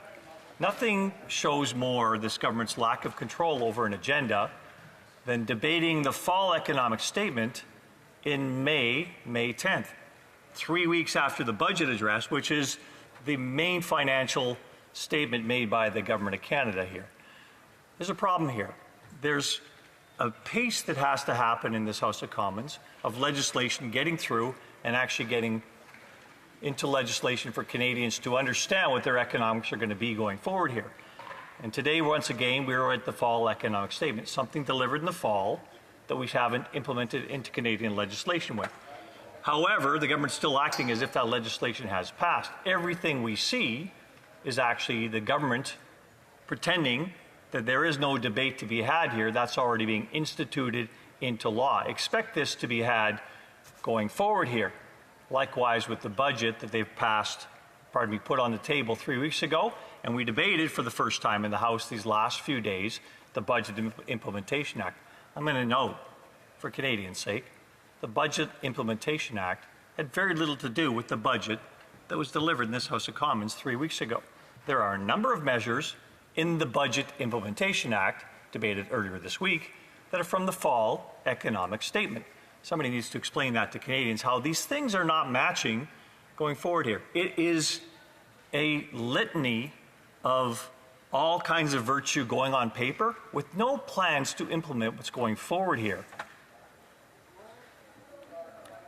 But the problem with understanding the Budget Implementation Act is that if you're going to put the fall economic statement legislation into the Budget Implementation Act, people are going to have to understand what their budgets are actually going to have to look like. There's no detail or announcement of any of their tax increases in the Budget Implementation Act. No details at all. So Canadians are still left guessing about the details that they're putting forward here on a budget. Budgets matter. Budgets matter to Canadians. Budget matters to businesses across Canada. But it's my job here in the House of Commons to try and bring some financial discussion about what's actually in these budgets. So let me talk about some of the issues the government talks about. In Canada, real GDP is down. We talk about an economy that's going well. Well, real GDP continues to decline. GDP per capita continues to go down. That means the amount of economic output per person in Canada is continuing to decline at a steady rate. The government uses a ratio here called the debt to GDP ratio. And I know I've gone on about it previously, Madam Speaker, but I'll go on here with some detail because I'm hoping that people will understand it a little better. Canada's debt right now is approximately $1.3 trillion. That's the federal government's accumulated debt. Canada's GDP last year was approximately $2.1 trillion. So 2.1 trillion divided from 1.3 gives you a debt to GDP ratio equal to 62%. 62% is our debt to GDP ratio, and yet our government pretends it's in the 40% range, 42%, although 40% was their number they said they would not cross several budgets ago. And they continue to cross that and let it grow. So how do they get to this number that it's around 42%? Well, they add back the pension fund assets of Canadians. And that includes the Canada Pension Plan, which is about $600 billion of savings that are deducted directly off the paychecks of Canadians. And that was raised again this year. Those contributions from Canadians into the Canada Pension Plan were raised again this year. So about $600 billion is sitting in Canada's pension savings to distribute to Canadian pensioners when they retire. The Quebec pension plan similarly has about $100 billion of savings in it for Quebecers alone. So total, $700 billion. But this is not a $700 billion pool for the government. The thing about pension accounting is it is about assets and liabilities, like all accounting. And although there is a balance on their financial statements, there is also the liability of paying that to the people that paid into it for years. And Canada's chief actuary last year determined that all things going well, the Canada Pension Plan system is sustainable to pay the pensions that Canadians expect for 75 years. What that means is it's okay, it's balanced, but the assets and the liabilities are in balance. Everything collected in there is going to be paid out to the people that put the money into it. Therefore, if I may say with a close, it is not the government's financial asset. It belongs directly to Canadians from money that was deducted from their paychecks and should not be used in their debt to GDP ratio.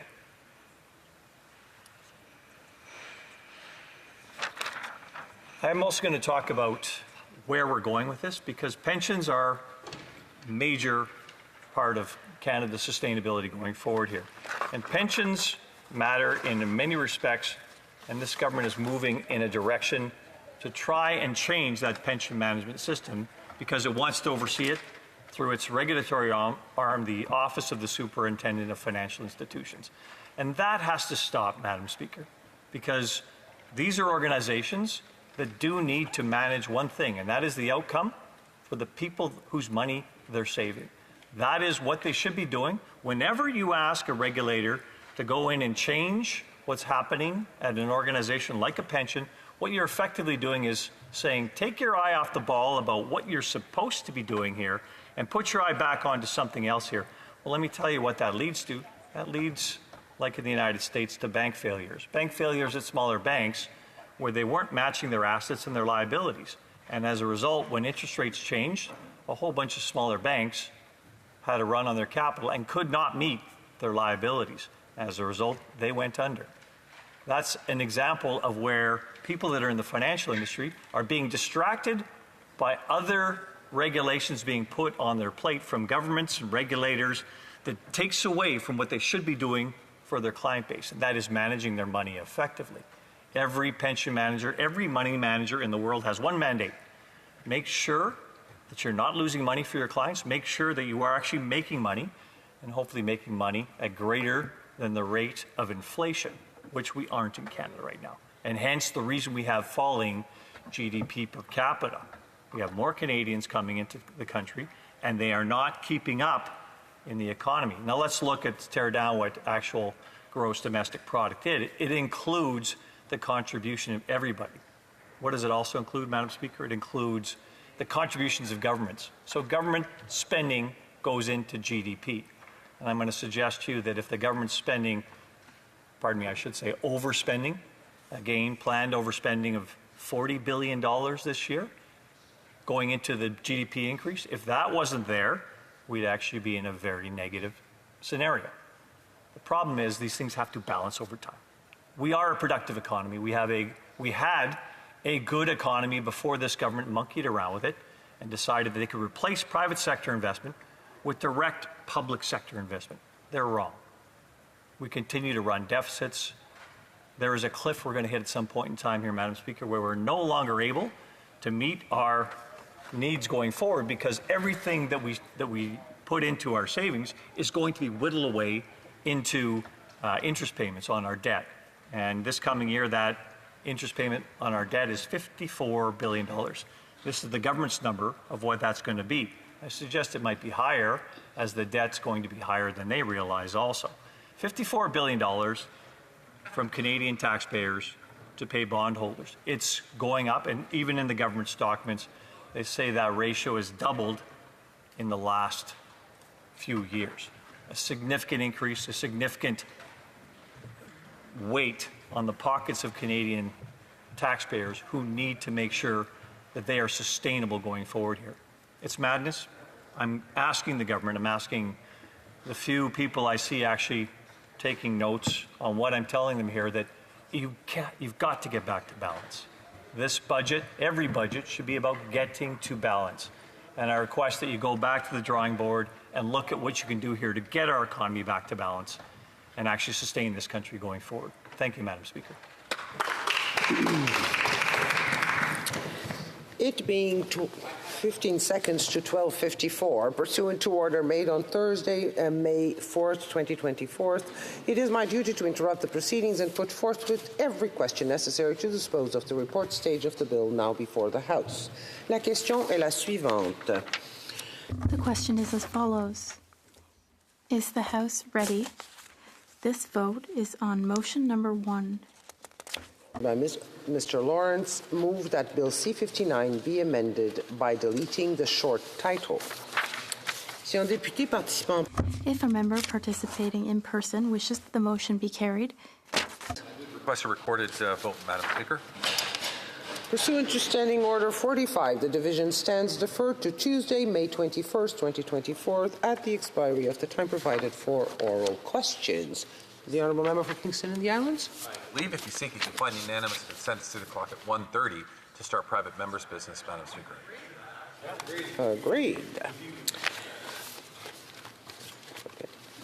It being 1:30, the House will now proceed to the consideration of private members' business as listed on today's order paper. Monsieur Elsassi, appuyé. Mr. Elsassi, seconded by Mr. Gerritsen, moves that. Orders of the day. Ordre du jour, affaires émanant des députés, commencement du débat sur la motion M110. Private members' business. Beginning of debate on M110. National strategy to reduce food waste and combat food insecurity, standing in the name of Mr. Elsassi. Mr. Gerritsen. Mr. Elsassi, seconded by Mr. Gerritsen, moves that A, the House recognize that 1, over 20% of food produced in Canada goes uneaten and wasted, costing the Canadian economy tens of billions of dollars. Families and communities across Canada face critical levels of food insecurity. 3, surplus food and fit for human consumption may serve as animal feed, supporting farmers and reducing national methane emissions. 4. In 2015, the United Nations set Sustainable Development Goals that included a commitment to reduce food waste by 50% by 2030. 5. National strategies have been developed across the world to reduce food waste by incentivizing food donations and preventing the destruction of unsold yet safe and edible food products. And B. In the opinion of the House, the government should develop and implement a national strategy to reduce food waste and combat food insecurity to 1. Establish a national food waste hierarchy. Apologies. 2. Align municipal and provincial regulations concerning food waste reduction and food donations. 3. Lead efforts to reduce the adverse environmental impact of unused food resources. 4. Establish protocols and partnerships to facilitate food redistribution and rescue efforts. 5. Identify policy and fiscal incentives to reduce food waste. 6. Raise public awareness regarding food waste, food insecurity, and associated government initiatives. Debate. The Honourable Member for Willowdale. Thank you, Madam Speaker. Indeed, it's an honour for me to rise today and speak to my motion, which calls on this House to recognize the problem of food waste and food insecurity in our country and advocates in favor of creating a national strategy to combat this challenge. Fundamentally, what I address today is a question of resource efficiency. Every year, billions of dollars worth of food goes to waste in Canada. In 2019, it is estimated that up to 58% of our national food production, amounting to a staggering 35.5 million tons, was lost or wasted. It is also estimated that over 1/3 of such food waste is avoidable and can be recovered. Such waste occurs right across the food production supply chain. A variety of factors contribute to food waste. Fluctuations in prices and incorrect forecasts can leave farmers with surplus food that they are unable to sell and do not harvest. Produce graded by processors can also be deemed of incorrect size or visually subpar to be sold to retailers. Overstocking by grocery stores is also a common practice. Furthermore, a variety of public regulations and private practices regarding best before dates, food labeling, and vendor supply agreements frequently lead to the destruction of unsold but wholesome food. As such, we should make every effort to ensure that we channel such resources to our communities. The direct economic costs are substantial. A 2019 report from Second Harvest estimated that the annual retail value of recoverable food waste is $49 billion. The downstream effects are also significant if we consider that wasted resources could be poured into producing such food, such as energy, land, labor, and capital. These are costs that directly impact farmers and firms across our food supply chain and are ultimately reflected in higher costs for all Canadian consumers. As with many injustices, this is a cost that those with the least resources, such as family farmers and lower-income households, bear the brunt and burden of. Compounding all of this, food waste represents a major source of greenhouse gas emissions. Food disposed in landfills is left to rot, where it decomposes into methane gas. Methane is a highly potent greenhouse gas. According to some calculations, methane traps 80 times more heat in the atmosphere than carbon dioxide. Accordingly, methane emissions from food waste represent approximately 56.5 million tons of CO2 equivalent, approximately 10% of our national total in 2019. Food waste in landfills also contributes to local soil and groundwater pollution. Due to such considerable environmental impacts, the 2015 United Nations Sustainable Development Goals included a global commitment to reduce food waste by 50% by 2030. Most significantly, food insecurity is on the rise in our country. After considerable progress over many decades, food insecurity has increased after the global pandemic in 2020. Regrettably, 18% of Canadian families are estimated to have experienced food insecurity at some point throughout 2022. While food recovery efforts alone cannot address this challenge, it can play a key role in expanding access to charitable and community-based food organizations. Furthermore, by implementing national initiatives to reduce and recycle food waste, we can avoid food loss in households and potentially create downward pressure on food prices as inefficiencies are ironed out of the continuum of the supply chain. It bears highlighting that our food supply chain is lengthy and employs well over 2 million Canadians in the production, transportation, processing, distribution, and sale of food. This, I might add, represents well over 10% of our total workforce. Food waste throughout the continuum from farm to fork impacts households throughout our beautiful country and harms our environment. Clearly, a robust and comprehensive national strategy is much required.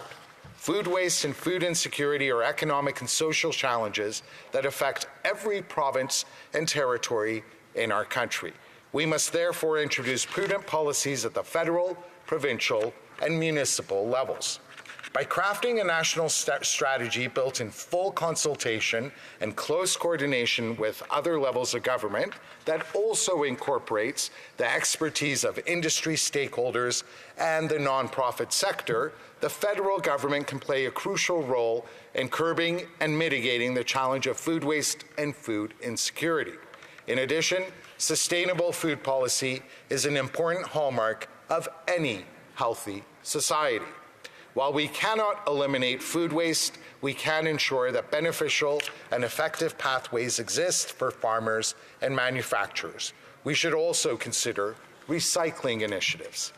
Considering innovative policies and programs is very much in line with recommendations adopted by our Parliament's Standing Committee on Agriculture, in particular its 8th and 10th reports tabled in 2023. I would also be remiss if I did not recognize efforts adopted by numerous other countries around the world. We can be guided by the efficacy of new initiatives adopted by our peer countries in the G7, as well as more broadly amongst the OECD countries. For example, initiatives adopted in South Korea have increased their national food waste recycling rate from 2.6% in 1996 to 95% in 2022. Another country that has achieved impressive results is Japan. According to a United Nations Environmental Program's Food Waste Index report released earlier this year, Japan has succeeded in reducing its per capita food waste by 28% since 2008, after it commenced quantifying food waste and ushered in a variety of reduction initiatives. Another good example are concerted efforts made by the French government since 2016 that incentivize surplus food donations and reduce waste in accordance with EU food waste prevention targets. Italy has also been busy introducing reforms over the last several years. More recently, the United Kingdom announced a comprehensive government food strategy in 2022 that includes provisions to tackle food insecurity, food waste, and sustainability. Similarly, last December, the U.S. Department of Agriculture published a draft national strategy for reducing food loss and waste and recycling organics. It is indeed high time that Canada join these countries in identifying innovative approaches to reduce food waste. My motion outlines several key pillars such a national strategy should adopt. In an ideal world, not a single kilogram of food waste should be dumped into a landfill and left to rot into methane gas. While we cannot ensure that food waste is entirely avoided, we can certainly take steps to ensure that it is reduced considerably. Wholesome food should be rescued, recovered, and redistributed by nonprofits, and what waste remains should be disposed in a renewable manner. Reduction initiatives are the most effective way to combat food waste.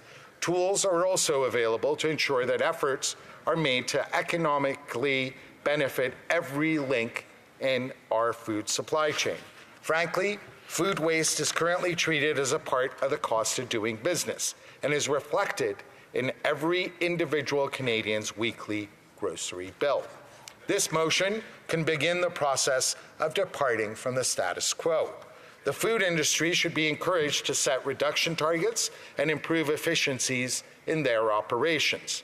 And on the consumer side, the government can examine guidelines concerning packaging and best before dates. Initiatives have been adopted in other peer countries that optimize packaging requirements to preserve food longer, while less restrictive best before dates can ensure that consumers aren't compelled to prematurely dispose of groceries that are wholesome and healthy, yet past their retail prime. And speaking of rescue, the federal government can play a crucial role in creating protocols and guidelines and in forging partnerships that can significantly incentivize the donation of surplus food. For example, during the pandemic, the Ministry of Agriculture and Agri-Food created a surplus food rescue program.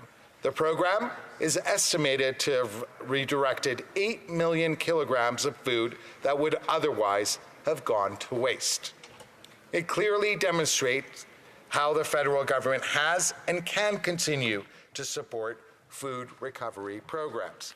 While certain large retailers are currently donating a percentage of their food waste, further action is required to incentivize donations and connect smaller retailers, producers, and processors with community-based food programs. As such, the federal government should examine policy barriers and business practices that obstruct donations and establish clear national guidelines and regulations and adopt best practices for best before labeling and perishable food donations. An opportunity also exists to create information systems to enable food rescue organizations to effectively track and share the need for specific produce at various community food programs. We should also examine fiscal incentives that encourage food donations that have been adopted by several of our provincial governments as well as other peer countries. We must encourage private actors to create partnerships and logistical pathways that would allow wholesome food to be channeled towards community food programs. Farmers in Ontario, British Columbia, and Nova Scotia that donate produce to such programs can claim a non-refundable tax credit worth 25% of the fair market value of the donations. A similar tax incentive exists in Quebec that permits tax credits for up to 50% of the value of food donated. According to Food Banks Canada, during the first year of Quebec's program alone, an additional 460,000 kilograms of nutritious food were donated to Quebec food banks. Such initiatives simultaneously reduce waste, help Canadians in need, and support our hardworking farmers. Accordingly, a national tax credit for food donations can reinforce existing provincial incentives. Such a tiered approach has been used effectively in the United States since early 2011 as the U.S. federal government and all but one state government offer such tax credits.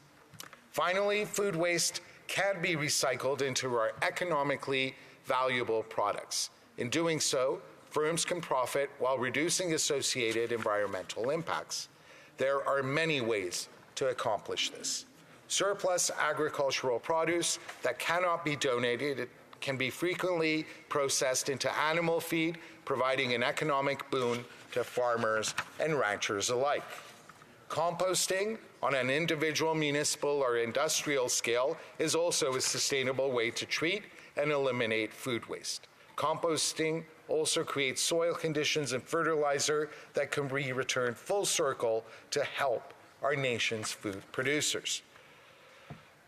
Lastly, anaerobic digestion facilities can utilize bacteria to create biofuels or fertilizers out of food waste.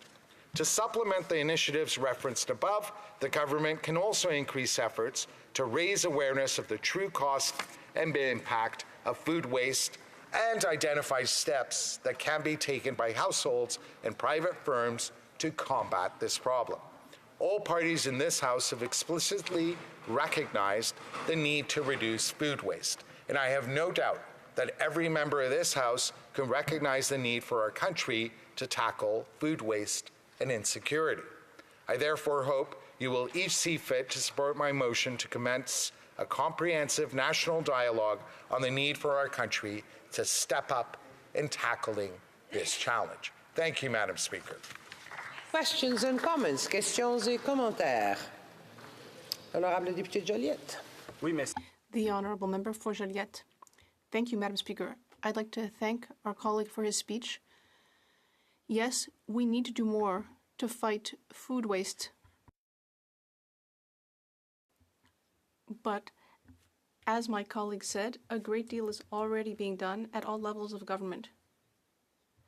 And our issue with this motion is that once again, Ottawa is stepping in not as a government equivalent to the others, but rather above the others. For example, there would be a national hierarchy of food waste, and we're also talking about harmonizing federal and provincial regulations. So here, once again, Ottawa is being placed above the provinces and municipalities and telling them what to do. And in the Bloc Québécois, we have a great deal of concern about this kind of thing. Very often, with this government, we feel like even things that ought to be simple are being mismanaged. Why place the federal government above provinces and municipalities? O'Dale. Thank you very much, Madam Speaker. Allow me to thank my honourable friend for that question. Perhaps I wasn't as clear in identifying the fact that it's imperative for the federal government to work and to collaborate with our provinces. I wouldn't mean to suggest for a second that the federal government should be telling the provinces what to do. Rather, I think it's important that we have a national framework and that framework is developed in close collaboration with the provinces. Because as the member will note, I made many references to what some of the provinces have been doing. They are, in certain respects, at the forefront of making sure that we are eliminating food waste, and that behooves our government to actually listen, collaborate with the provinces, as well as to incorporate suggestions that would be obviously forthcoming from various stakeholders. Given the reality that other countries are doing this, given the reality that provinces have also been active, and as the member noted, this has been a discussion that has been ongoing for some time, I have no doubt that we can all come together and come up with a sensible approach. Thank you, Madam. Questions and comments? The Honourable Member for Nanaimo Ladysmith. Thank you, Madam Speaker, and thank you to the member for his speech. Madam Speaker, I wanted to share, there's a program that may be of interest to the member in my riding of Nanaimo Ladysmith. It's the Loaves and Fishes, and they're a food bank. They provide food security to many who don't have access to food. But they also provide this incredible food recovery program where they get fruits and vegetables and meats and breads and milk from grocery stores. They sort through food that is good goes to people where they can eat it. The others go to farmers and those that can compost it. It's a really great program. Can the member share his thoughts as to whether the Liberal government should be prioritizing projects just like this one so that local communities can have the investment they need to be able to truly have food security and food recovery programs? Thank you. Honourable Member for Willowdale. Thank you once again to my honourable colleague for that suggestion. It's great to see that various organizations in BC are at the forefront of innovative change. They are certainly filling in gaps that are very, very important in terms of ensuring that we do have food security in this country. So far be it for me to suggest how the government should prioritize these things. What I would like to underscore is the need to actually have that discussion and dialogue with organizations such as the one in Nanaimo, which have proven that there are many inspired ways to make sure that we tackle this challenge. We see better results because these are results that are important to Canadian families from coast to coast to coast. And we can all benefit from listening to each other and adopting pathways that have proven successful. Thank you, Member. Resuming debate, the Honourable Member for Red Deer-Lacombe. Thank you, Madam Speaker. I rise today to speak to the motion to create a national strategy to reduce food waste and combat food security. I do believe that this motion put forward by the Liberal member is presented with good intentions, but like most of the things that the Liberals have done for the last 9 years, the unintended consequences of good intentions, I think, would cause more problems than it would solve. So let's start with the facts. Over 20% of food produced in Canada goes uneaten and is considered wasted. It's also true that many Canadian families are dealing with critical levels of food insecurity. So this government thinks that reducing food waste then is the solution for the problem of food insecurity, and that's where, of course, the narrative falls apart. It's not food waste that's causing spiraling food prices. Canadians, by and large, could afford to put food on the table just 9 short years ago. In a single month last year, there were 2 million visits to food banks in Canada. Today, food banks are expecting to see 1 million more people use their facilities on top of last year's record high, and a third of food banks say they will have to turn hungry Canadians away. It's incredibly saddening that this government has put parents in such a precarious position that we now seem to need a national school food program in order to make sure that children have food to eat when their parents used to be able to afford to buy it for them. So no, food waste is not necessarily the most pressing issue. The reason that we are even speaking to this motion today is due to the inflationary spending and outrageous agricultural policies that have been implemented by a government that clearly does not understand the industry. The result of these disastrous policies is that the average Canadian family will have to pay up to $700 more in food in 2024 than it just did last year in 2023, and that's just 1 year's worth of inflationary increases, Madam Speaker. So after 9 years of this NDP Liberal government, the price of beef is up 30%, chicken's up 34%, rice 30%, eggs 38%, apples 39%, butter 45%, tomatoes 63%, fish 28%, lettuce 48%, flour 25%, potatoes 60%, and baby formula up 27%. And I could continue, Madam Speaker, but I think Canadians watching get the point. It turns out that there are consequences to taxing our farmers, truckers, and grocers. But what are the examples of some of these disastrous policies? A prime example, of course, is the carbon tax. This tax has done little for the environment, but has driven up the cost of food as the cost of carbon pricing compounds through the supply chain with every single transaction that the food system endures. Conservatives understand the costs borne by our agricultural sector. That's why my colleague from Huron, Bruce, introduced Bill C-234 to expand carbon tax exemptions, of course, for our struggling farmers and the agricultural sector.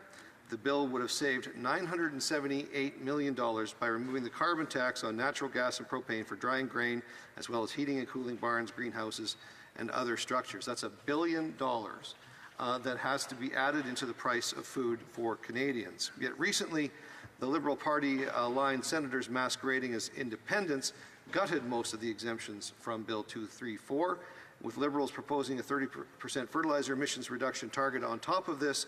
They claim that, which they claim is voluntary, even though it's not. It's no wonder that Canadian farmers clearly mistrust this government. Ironically enough, this government laments the issue of food waste when one of their own misguided policies has actually exacerbated the problem. In 2022, they put a self-imposed ban on PEI potatoes being exported to the United States. In doing so, they are mischaracterizing the entire province of PEI as being infested with potato warts. During this incident, they spent $28 million to destroy almost 300 million pounds of potatoes. And that sounds like fairly significant food waste to me.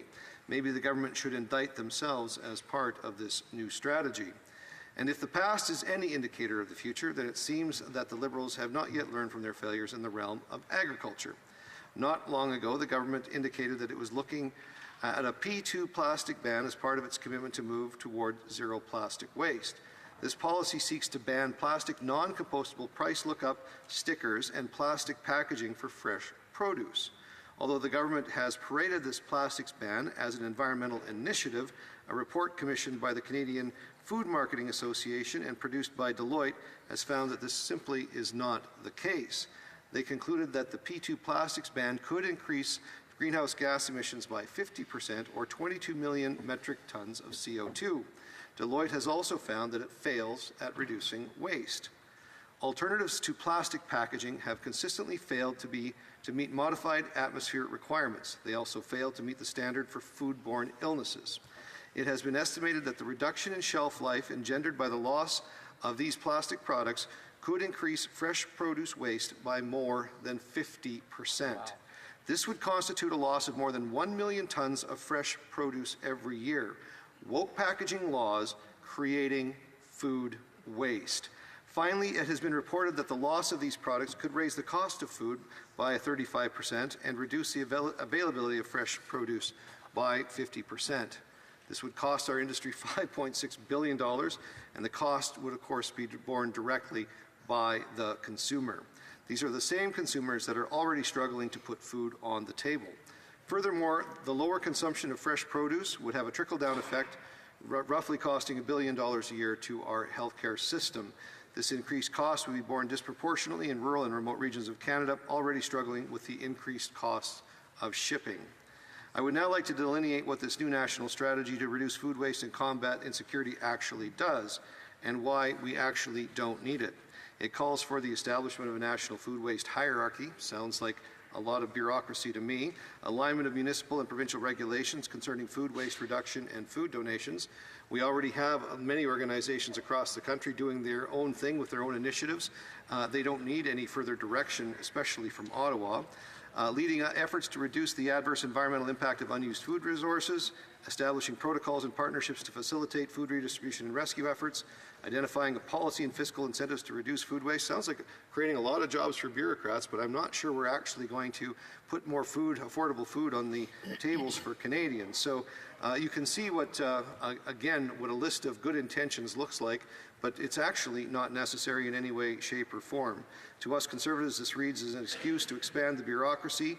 Little emphasis is being put on doing work to solve the issue, but it will create more administrative positions and more government, and the government has already grown by over 50% since 2015, Madam Speaker. Inflationary pressure, putting pressure on the economy, interest rates, and driving up the cost of food even more. Besides, the Liberal government has already spent $20 million towards this initiative under their Food Waste Reduction Challenge in 2020, and the industry is making rapid strides in reducing food waste on their own. If the Liberals wanted a ready-made strategy without spending any more money, they could adopt the National Zero Waste Council's report titled A Food Loss and Waste Strategy for Canada, referencing their work as a national strategy. I would like to conclude by stating that a national strategy to reduce food waste and combat food security is not needed at the federal level. Not only can the issue of food insecurity be placed squarely on the shoulders of the government and their ideologically motivated policies, but they've learned nothing from the previous mistakes that they have made. Imagine being a government that has mismanaged so much of the economy and the cost of living that salvation somehow lies in feeding food that's destined for the waste stream to millions of now hungry Canadians. You can't be the solution when you're the problem, and this NDP Liberal government is simply not worth the cost. It's time for a Conservative government that will axe the tax, build the homes, fix the budget, and stop the crime.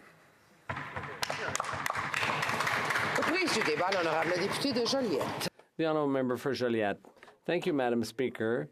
This motion involves intrusion into Quebec jurisdiction when it comes to these food issues. They mainly come under provincial and municipal jurisdiction.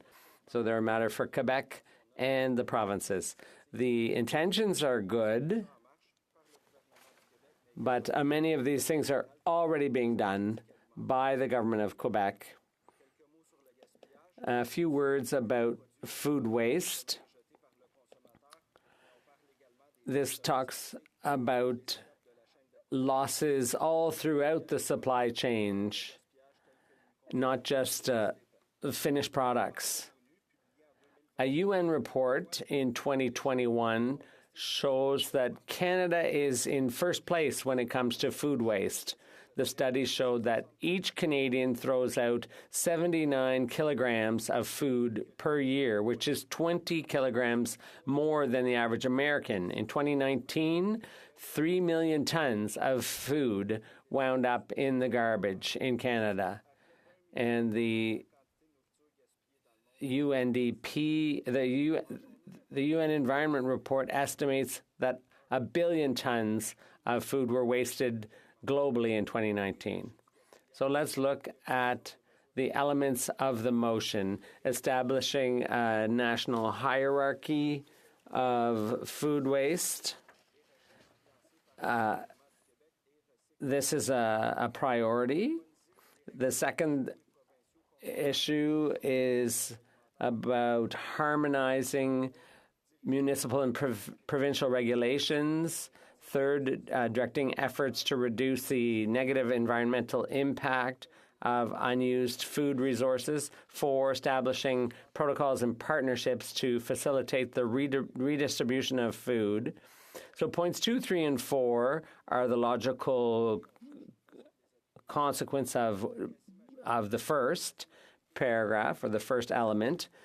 The best solutions are to be looked for and applied, but the vast majority of laws and regulations governing food waste come within Quebec and provincial jurisdictions. So this is a very typical condescending federal intervention into Quebec and provincial jurisdiction. This interpretation of federalism is a reason in itself to oppose this motion.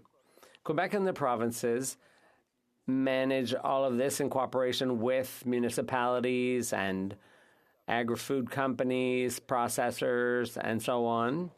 So although agriculture is a shared jurisdiction, managing resources within a province and processing and marketing and so on come under Quebec jurisdiction. The federal government participates in certain risk management programs, but when it comes to food waste itself, that clearly comes under municipal regulation or bylaws and not Ottawa. And Quebec manages its own statutes on the environment and health. So the federal government has a role to play when it comes to labeling in general, but they don't have a concrete role to play in the issue of waste. Let's come back to the remaining elements of the motion. 5 national strategies and political and tax incentives to reduce food waste. The federal government could get involved in these aspects of the motion, but this has to be done taking into account the programs that are already established, as in Quebec. The federal government thinks they're helping, but they're actually complicating things by creating overlapping programs and adding across-the-board criteria that are not suited to all situations. Now let's look at the Canada Food Policy. This policy was announced in Budget 2019 and was included in the Minister of Agriculture and Agri-Food's mandate letter. And it talks about implementing a new Canada-wide food policy, which would help communities get healthy food. It would make Canadian food the consumer's top choice, both in Canada and abroad, and it would support food security in Indigenous and northern communities and also reduce food waste. Obviously, this is very vague and it's just guidelines, and that's the way it should be. That's fine. So here are some examples of the 6 types of result the policy seeks to achieve. Dynamic communities,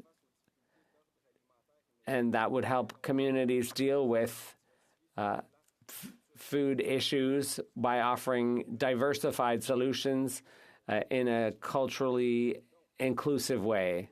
So the federal government is already directly involved with organizations with the Local Food Initiatives Program.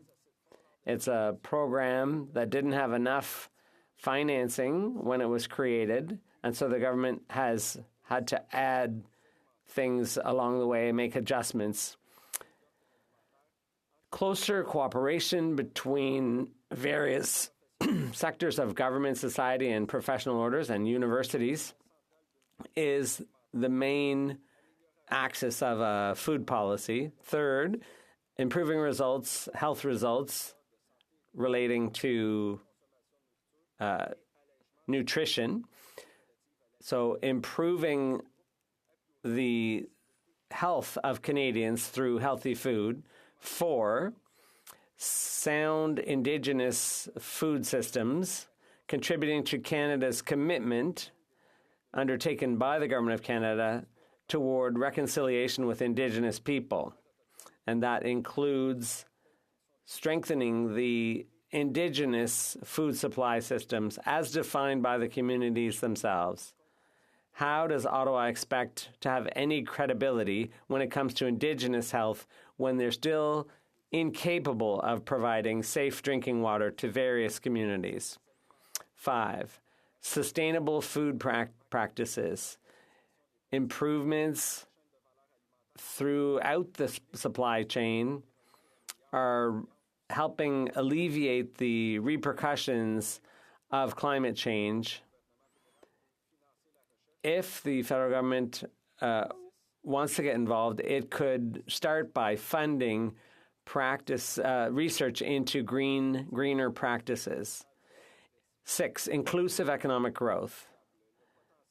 The economic potential of Canada's agri-food system is significant given the increase in global demand for higher quality, nutritious foods produced in a sustainable way. Now, a few words about Quebec. In Quebec, it's the Ministry of Agriculture, Fisheries and Food, together with the Ministry of Municipal Affairs and Housing, that have been spearheading many of the initiatives around food waste. Many groups and organizations are also involved. Quebec also has a biofood policy, 2018-2025, and that's two things that seek to reduce food waste and to encourage the circular economy. Food waste is one of the themes that was selected for further work when the partners in the biofood policy met to take stock of the policy in January 2020. So in 2021, the action plan for implementing the biofood policy called for taking stock of the situation and proposed a concerted plan of action for various partners, sector by sector. And research done by Recycle Quebec was also started as part of this policy. So in our view, these issues are already covered off in Quebec. Thank you, Madam Speaker. Resuming debate, the Honourable Member for Nanaimo Ladysmith. Thank you, Madam Speaker. Madam Speaker, I'm happy to rise today to speak to M110, a national strategy to reduce food waste and combat food security. Madam Speaker, we know that people across Canada and too many in my riding of Nanaimo Ladysmith are struggling to make ends meet, to keep a roof over their heads and food on the table. While people are going hungry, a tremendous amount of food is being wasted. Much of this wasted food is nutritious, healthy foods that could be eaten by those who are hungry, but instead it is shipped to a landfill to rot. Madam Speaker, at the same time as food is being wasted, we are seeing the cost of food continuing to rise at insurmountable rates, while grocery CEOs earn record profits. Everyday Canadians, including families, seniors, people living with disabilities, workers, I could go on, Madam Speaker, are all having to make impossible choices between which basic need to prioritize. At the same time, Canadians are grappling with these unfair choices. The total value of wasted or lost food in Canada is tagged at $49 billion each year, or roughly $1,766 per household. $49 billion of food wasted each year that never makes it onto people's tables. $49 billion that would serve to feed every single person in Canada nutritious food 3 meals a day for 5 full months. Knowing all this, I can't imagine that any member of this House would not be in favor of legislation that would address wasted food and food security.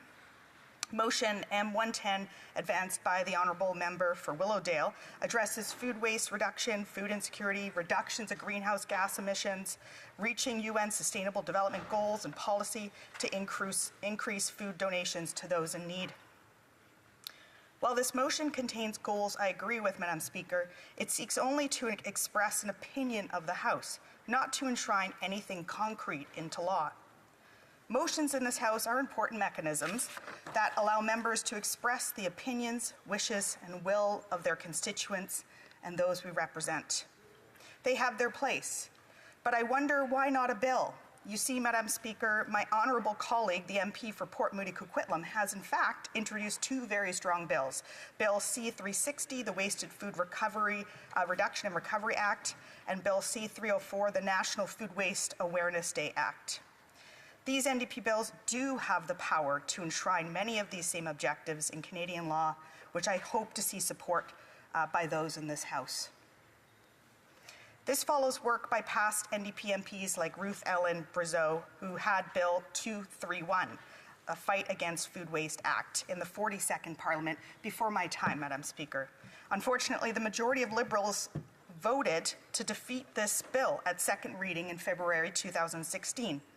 An interesting point, Madam Speaker, is that of those Liberals who voted against this motion to fight against wasted food was the sponsor of today's motion.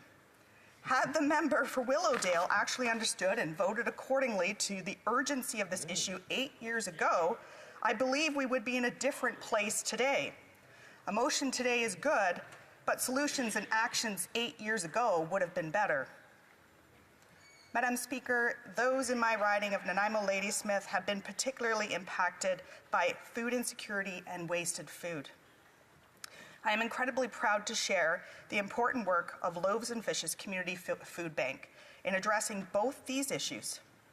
Loaves and Fishes provides free food services to more than 40 communities across Vancouver Island, including 15 Indigenous communities. Not only is Loaves and Fishes feeding more than 10% of the population on Vancouver Island, they are also actively counteracting food waste and reducing greenhouse gas emissions through a successful food recovery program. The Loaves and Fishes Food Recovery Program collects all surplus food from grocery stores regardless of quality and redirects it to the highest and best use.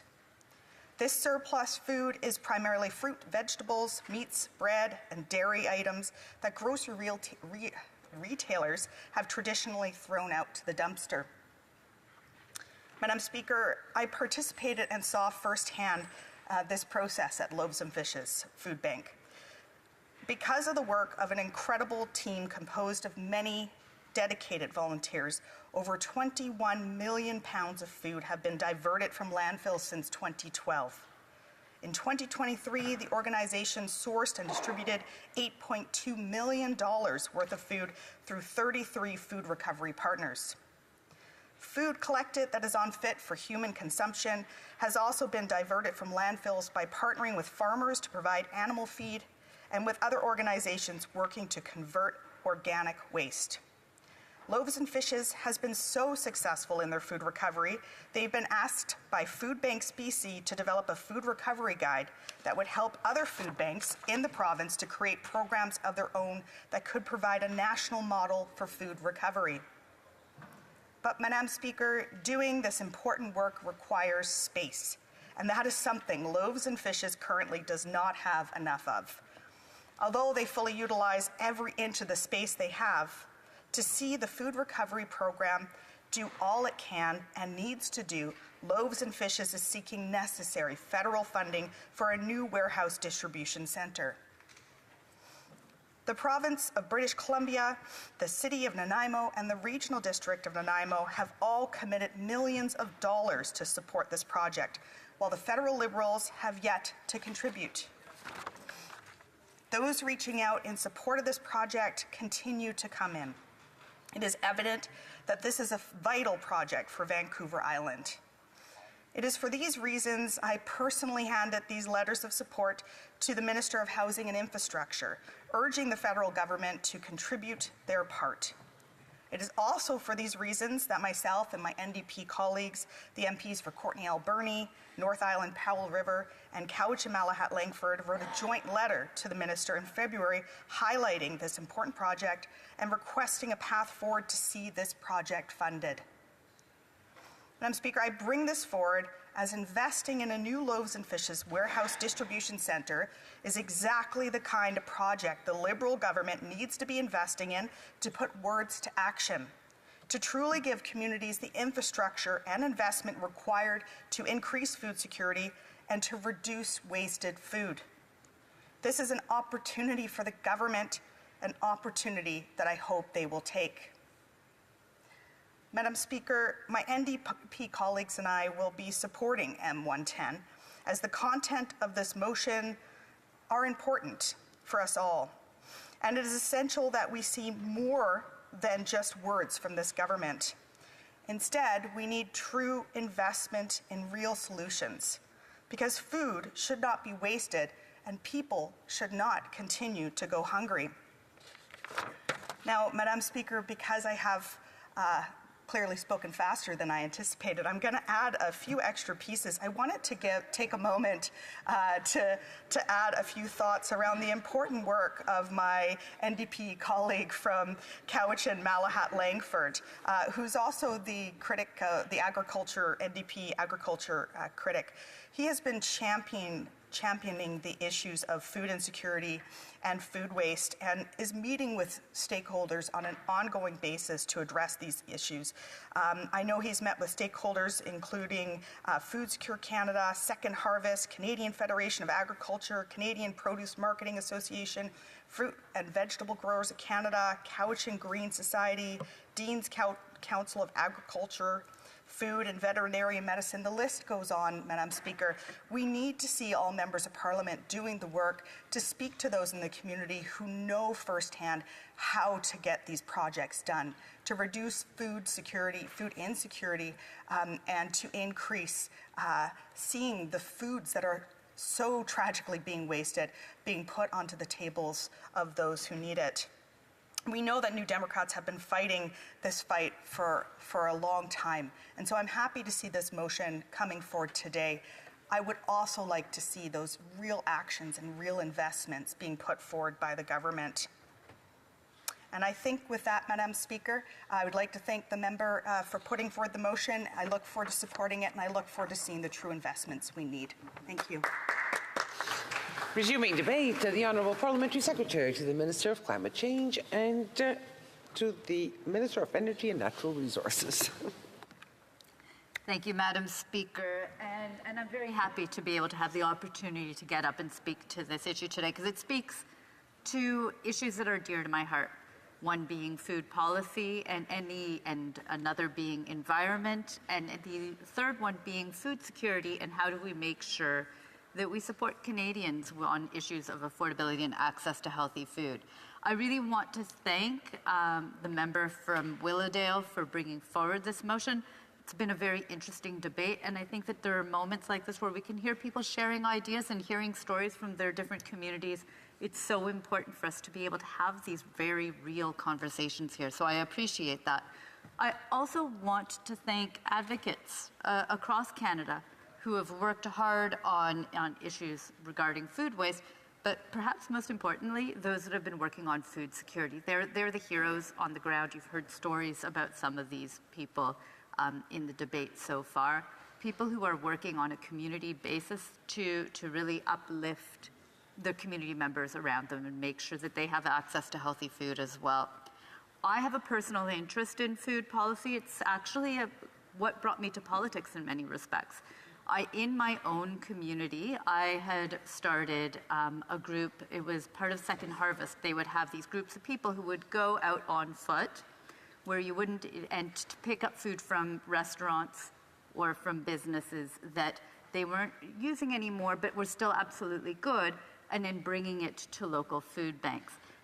They had never done one. It was really to do that if it was too small of an amount to pick up with a truck, then you would be able to have people go on foot and pick up these amounts. And so I started, it was called the Danforth Hunger Squad, and people from the community would go out and pick up from different restaurants and stores along the way, and we would work with Newcomer Women's Services to provide that support.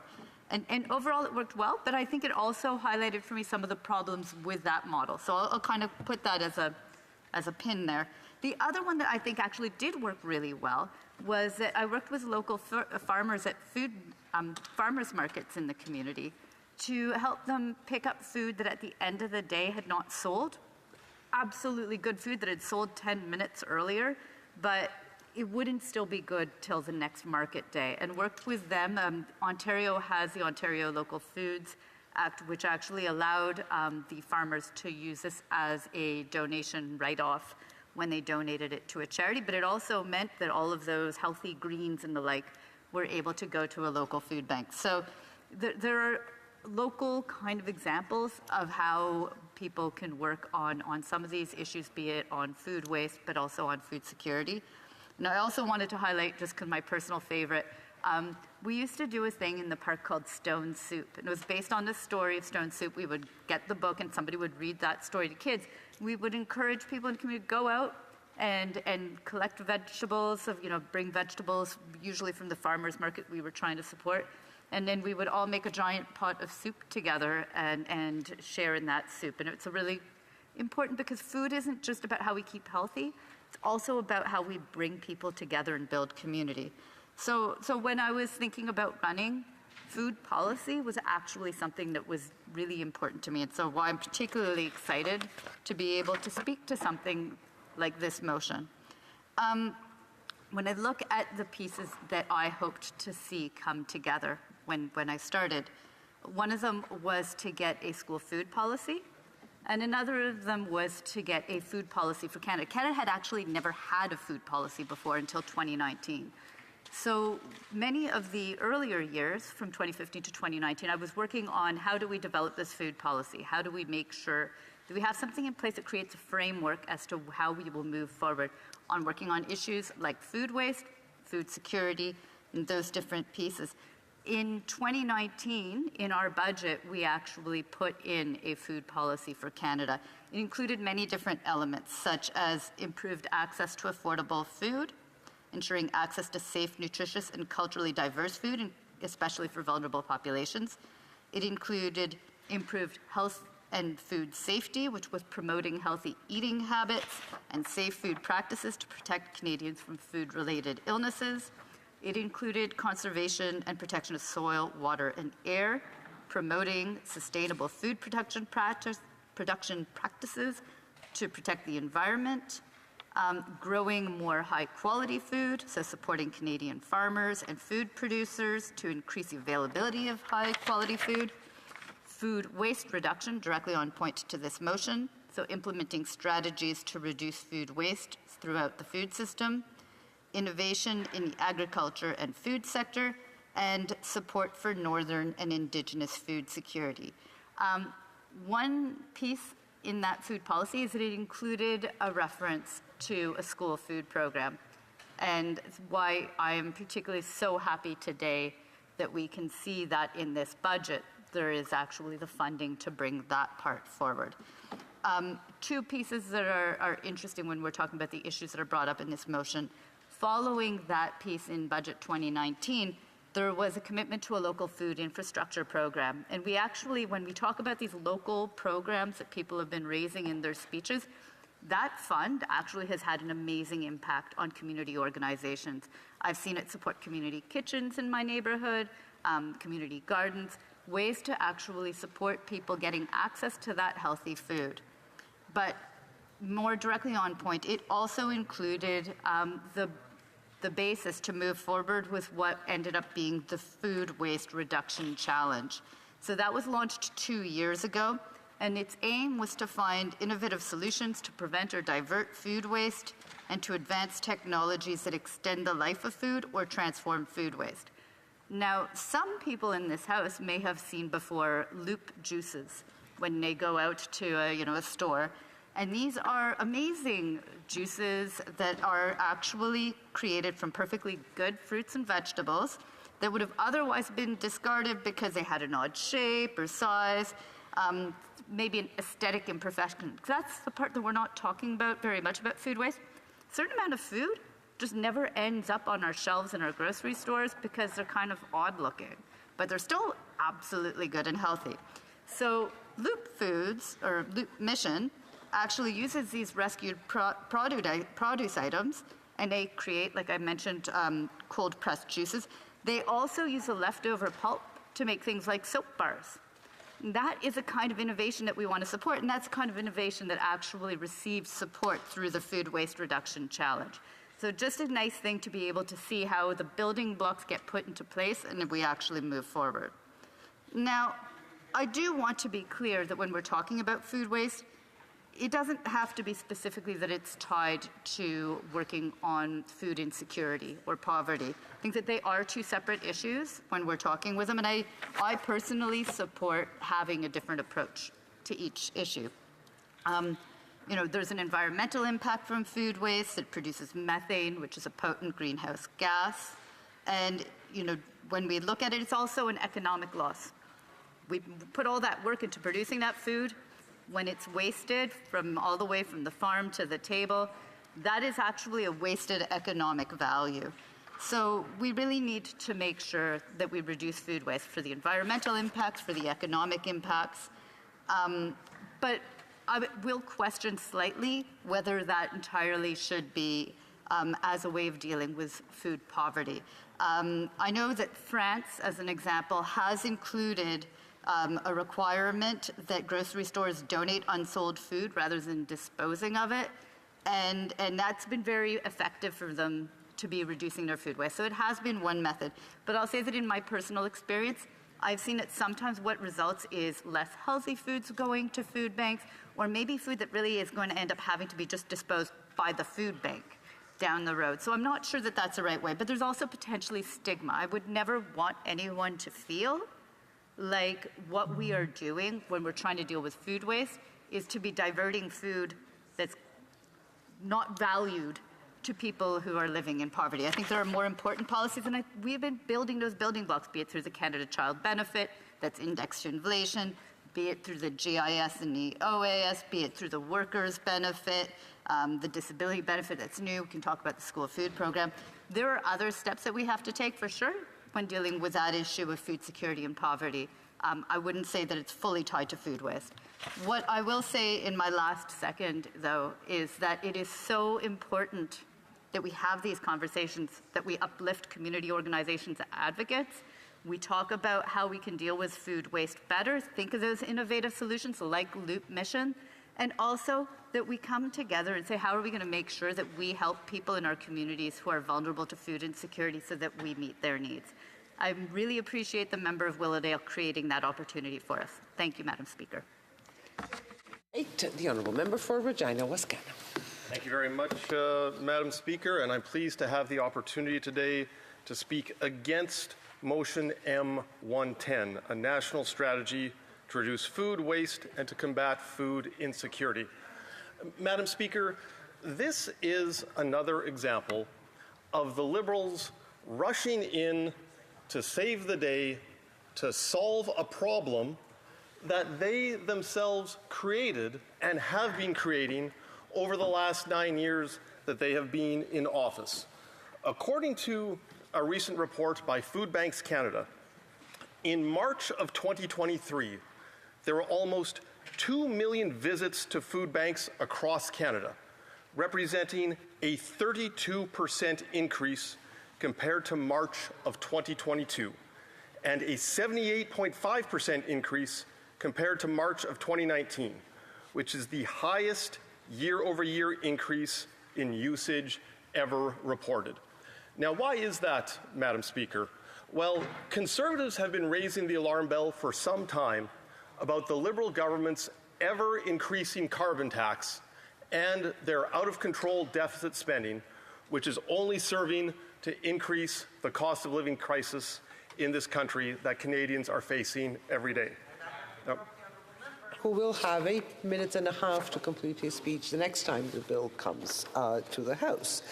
The time provided for consideration of private members' business has now expired, and the order is dropped to the bottom of the order of precedence on the order paper. The Honourable Member for Kingston and the Islands. I almost walked out of here, and I was going to leave you here alone for hours, Madam Speaker, but I believe if you seek it, you'll find unanimous consent to see the clock at midnight so that we can adjourn. Agreed. It being accordingly pursuant to order made on Wednesday, February 28, 2024, the House stands adjourned until Tuesday, May 21st, 2024 at 10 a.m. pursuant to Standing Order 28.2 and 24.1. Thank you. You didn't put it, let's be.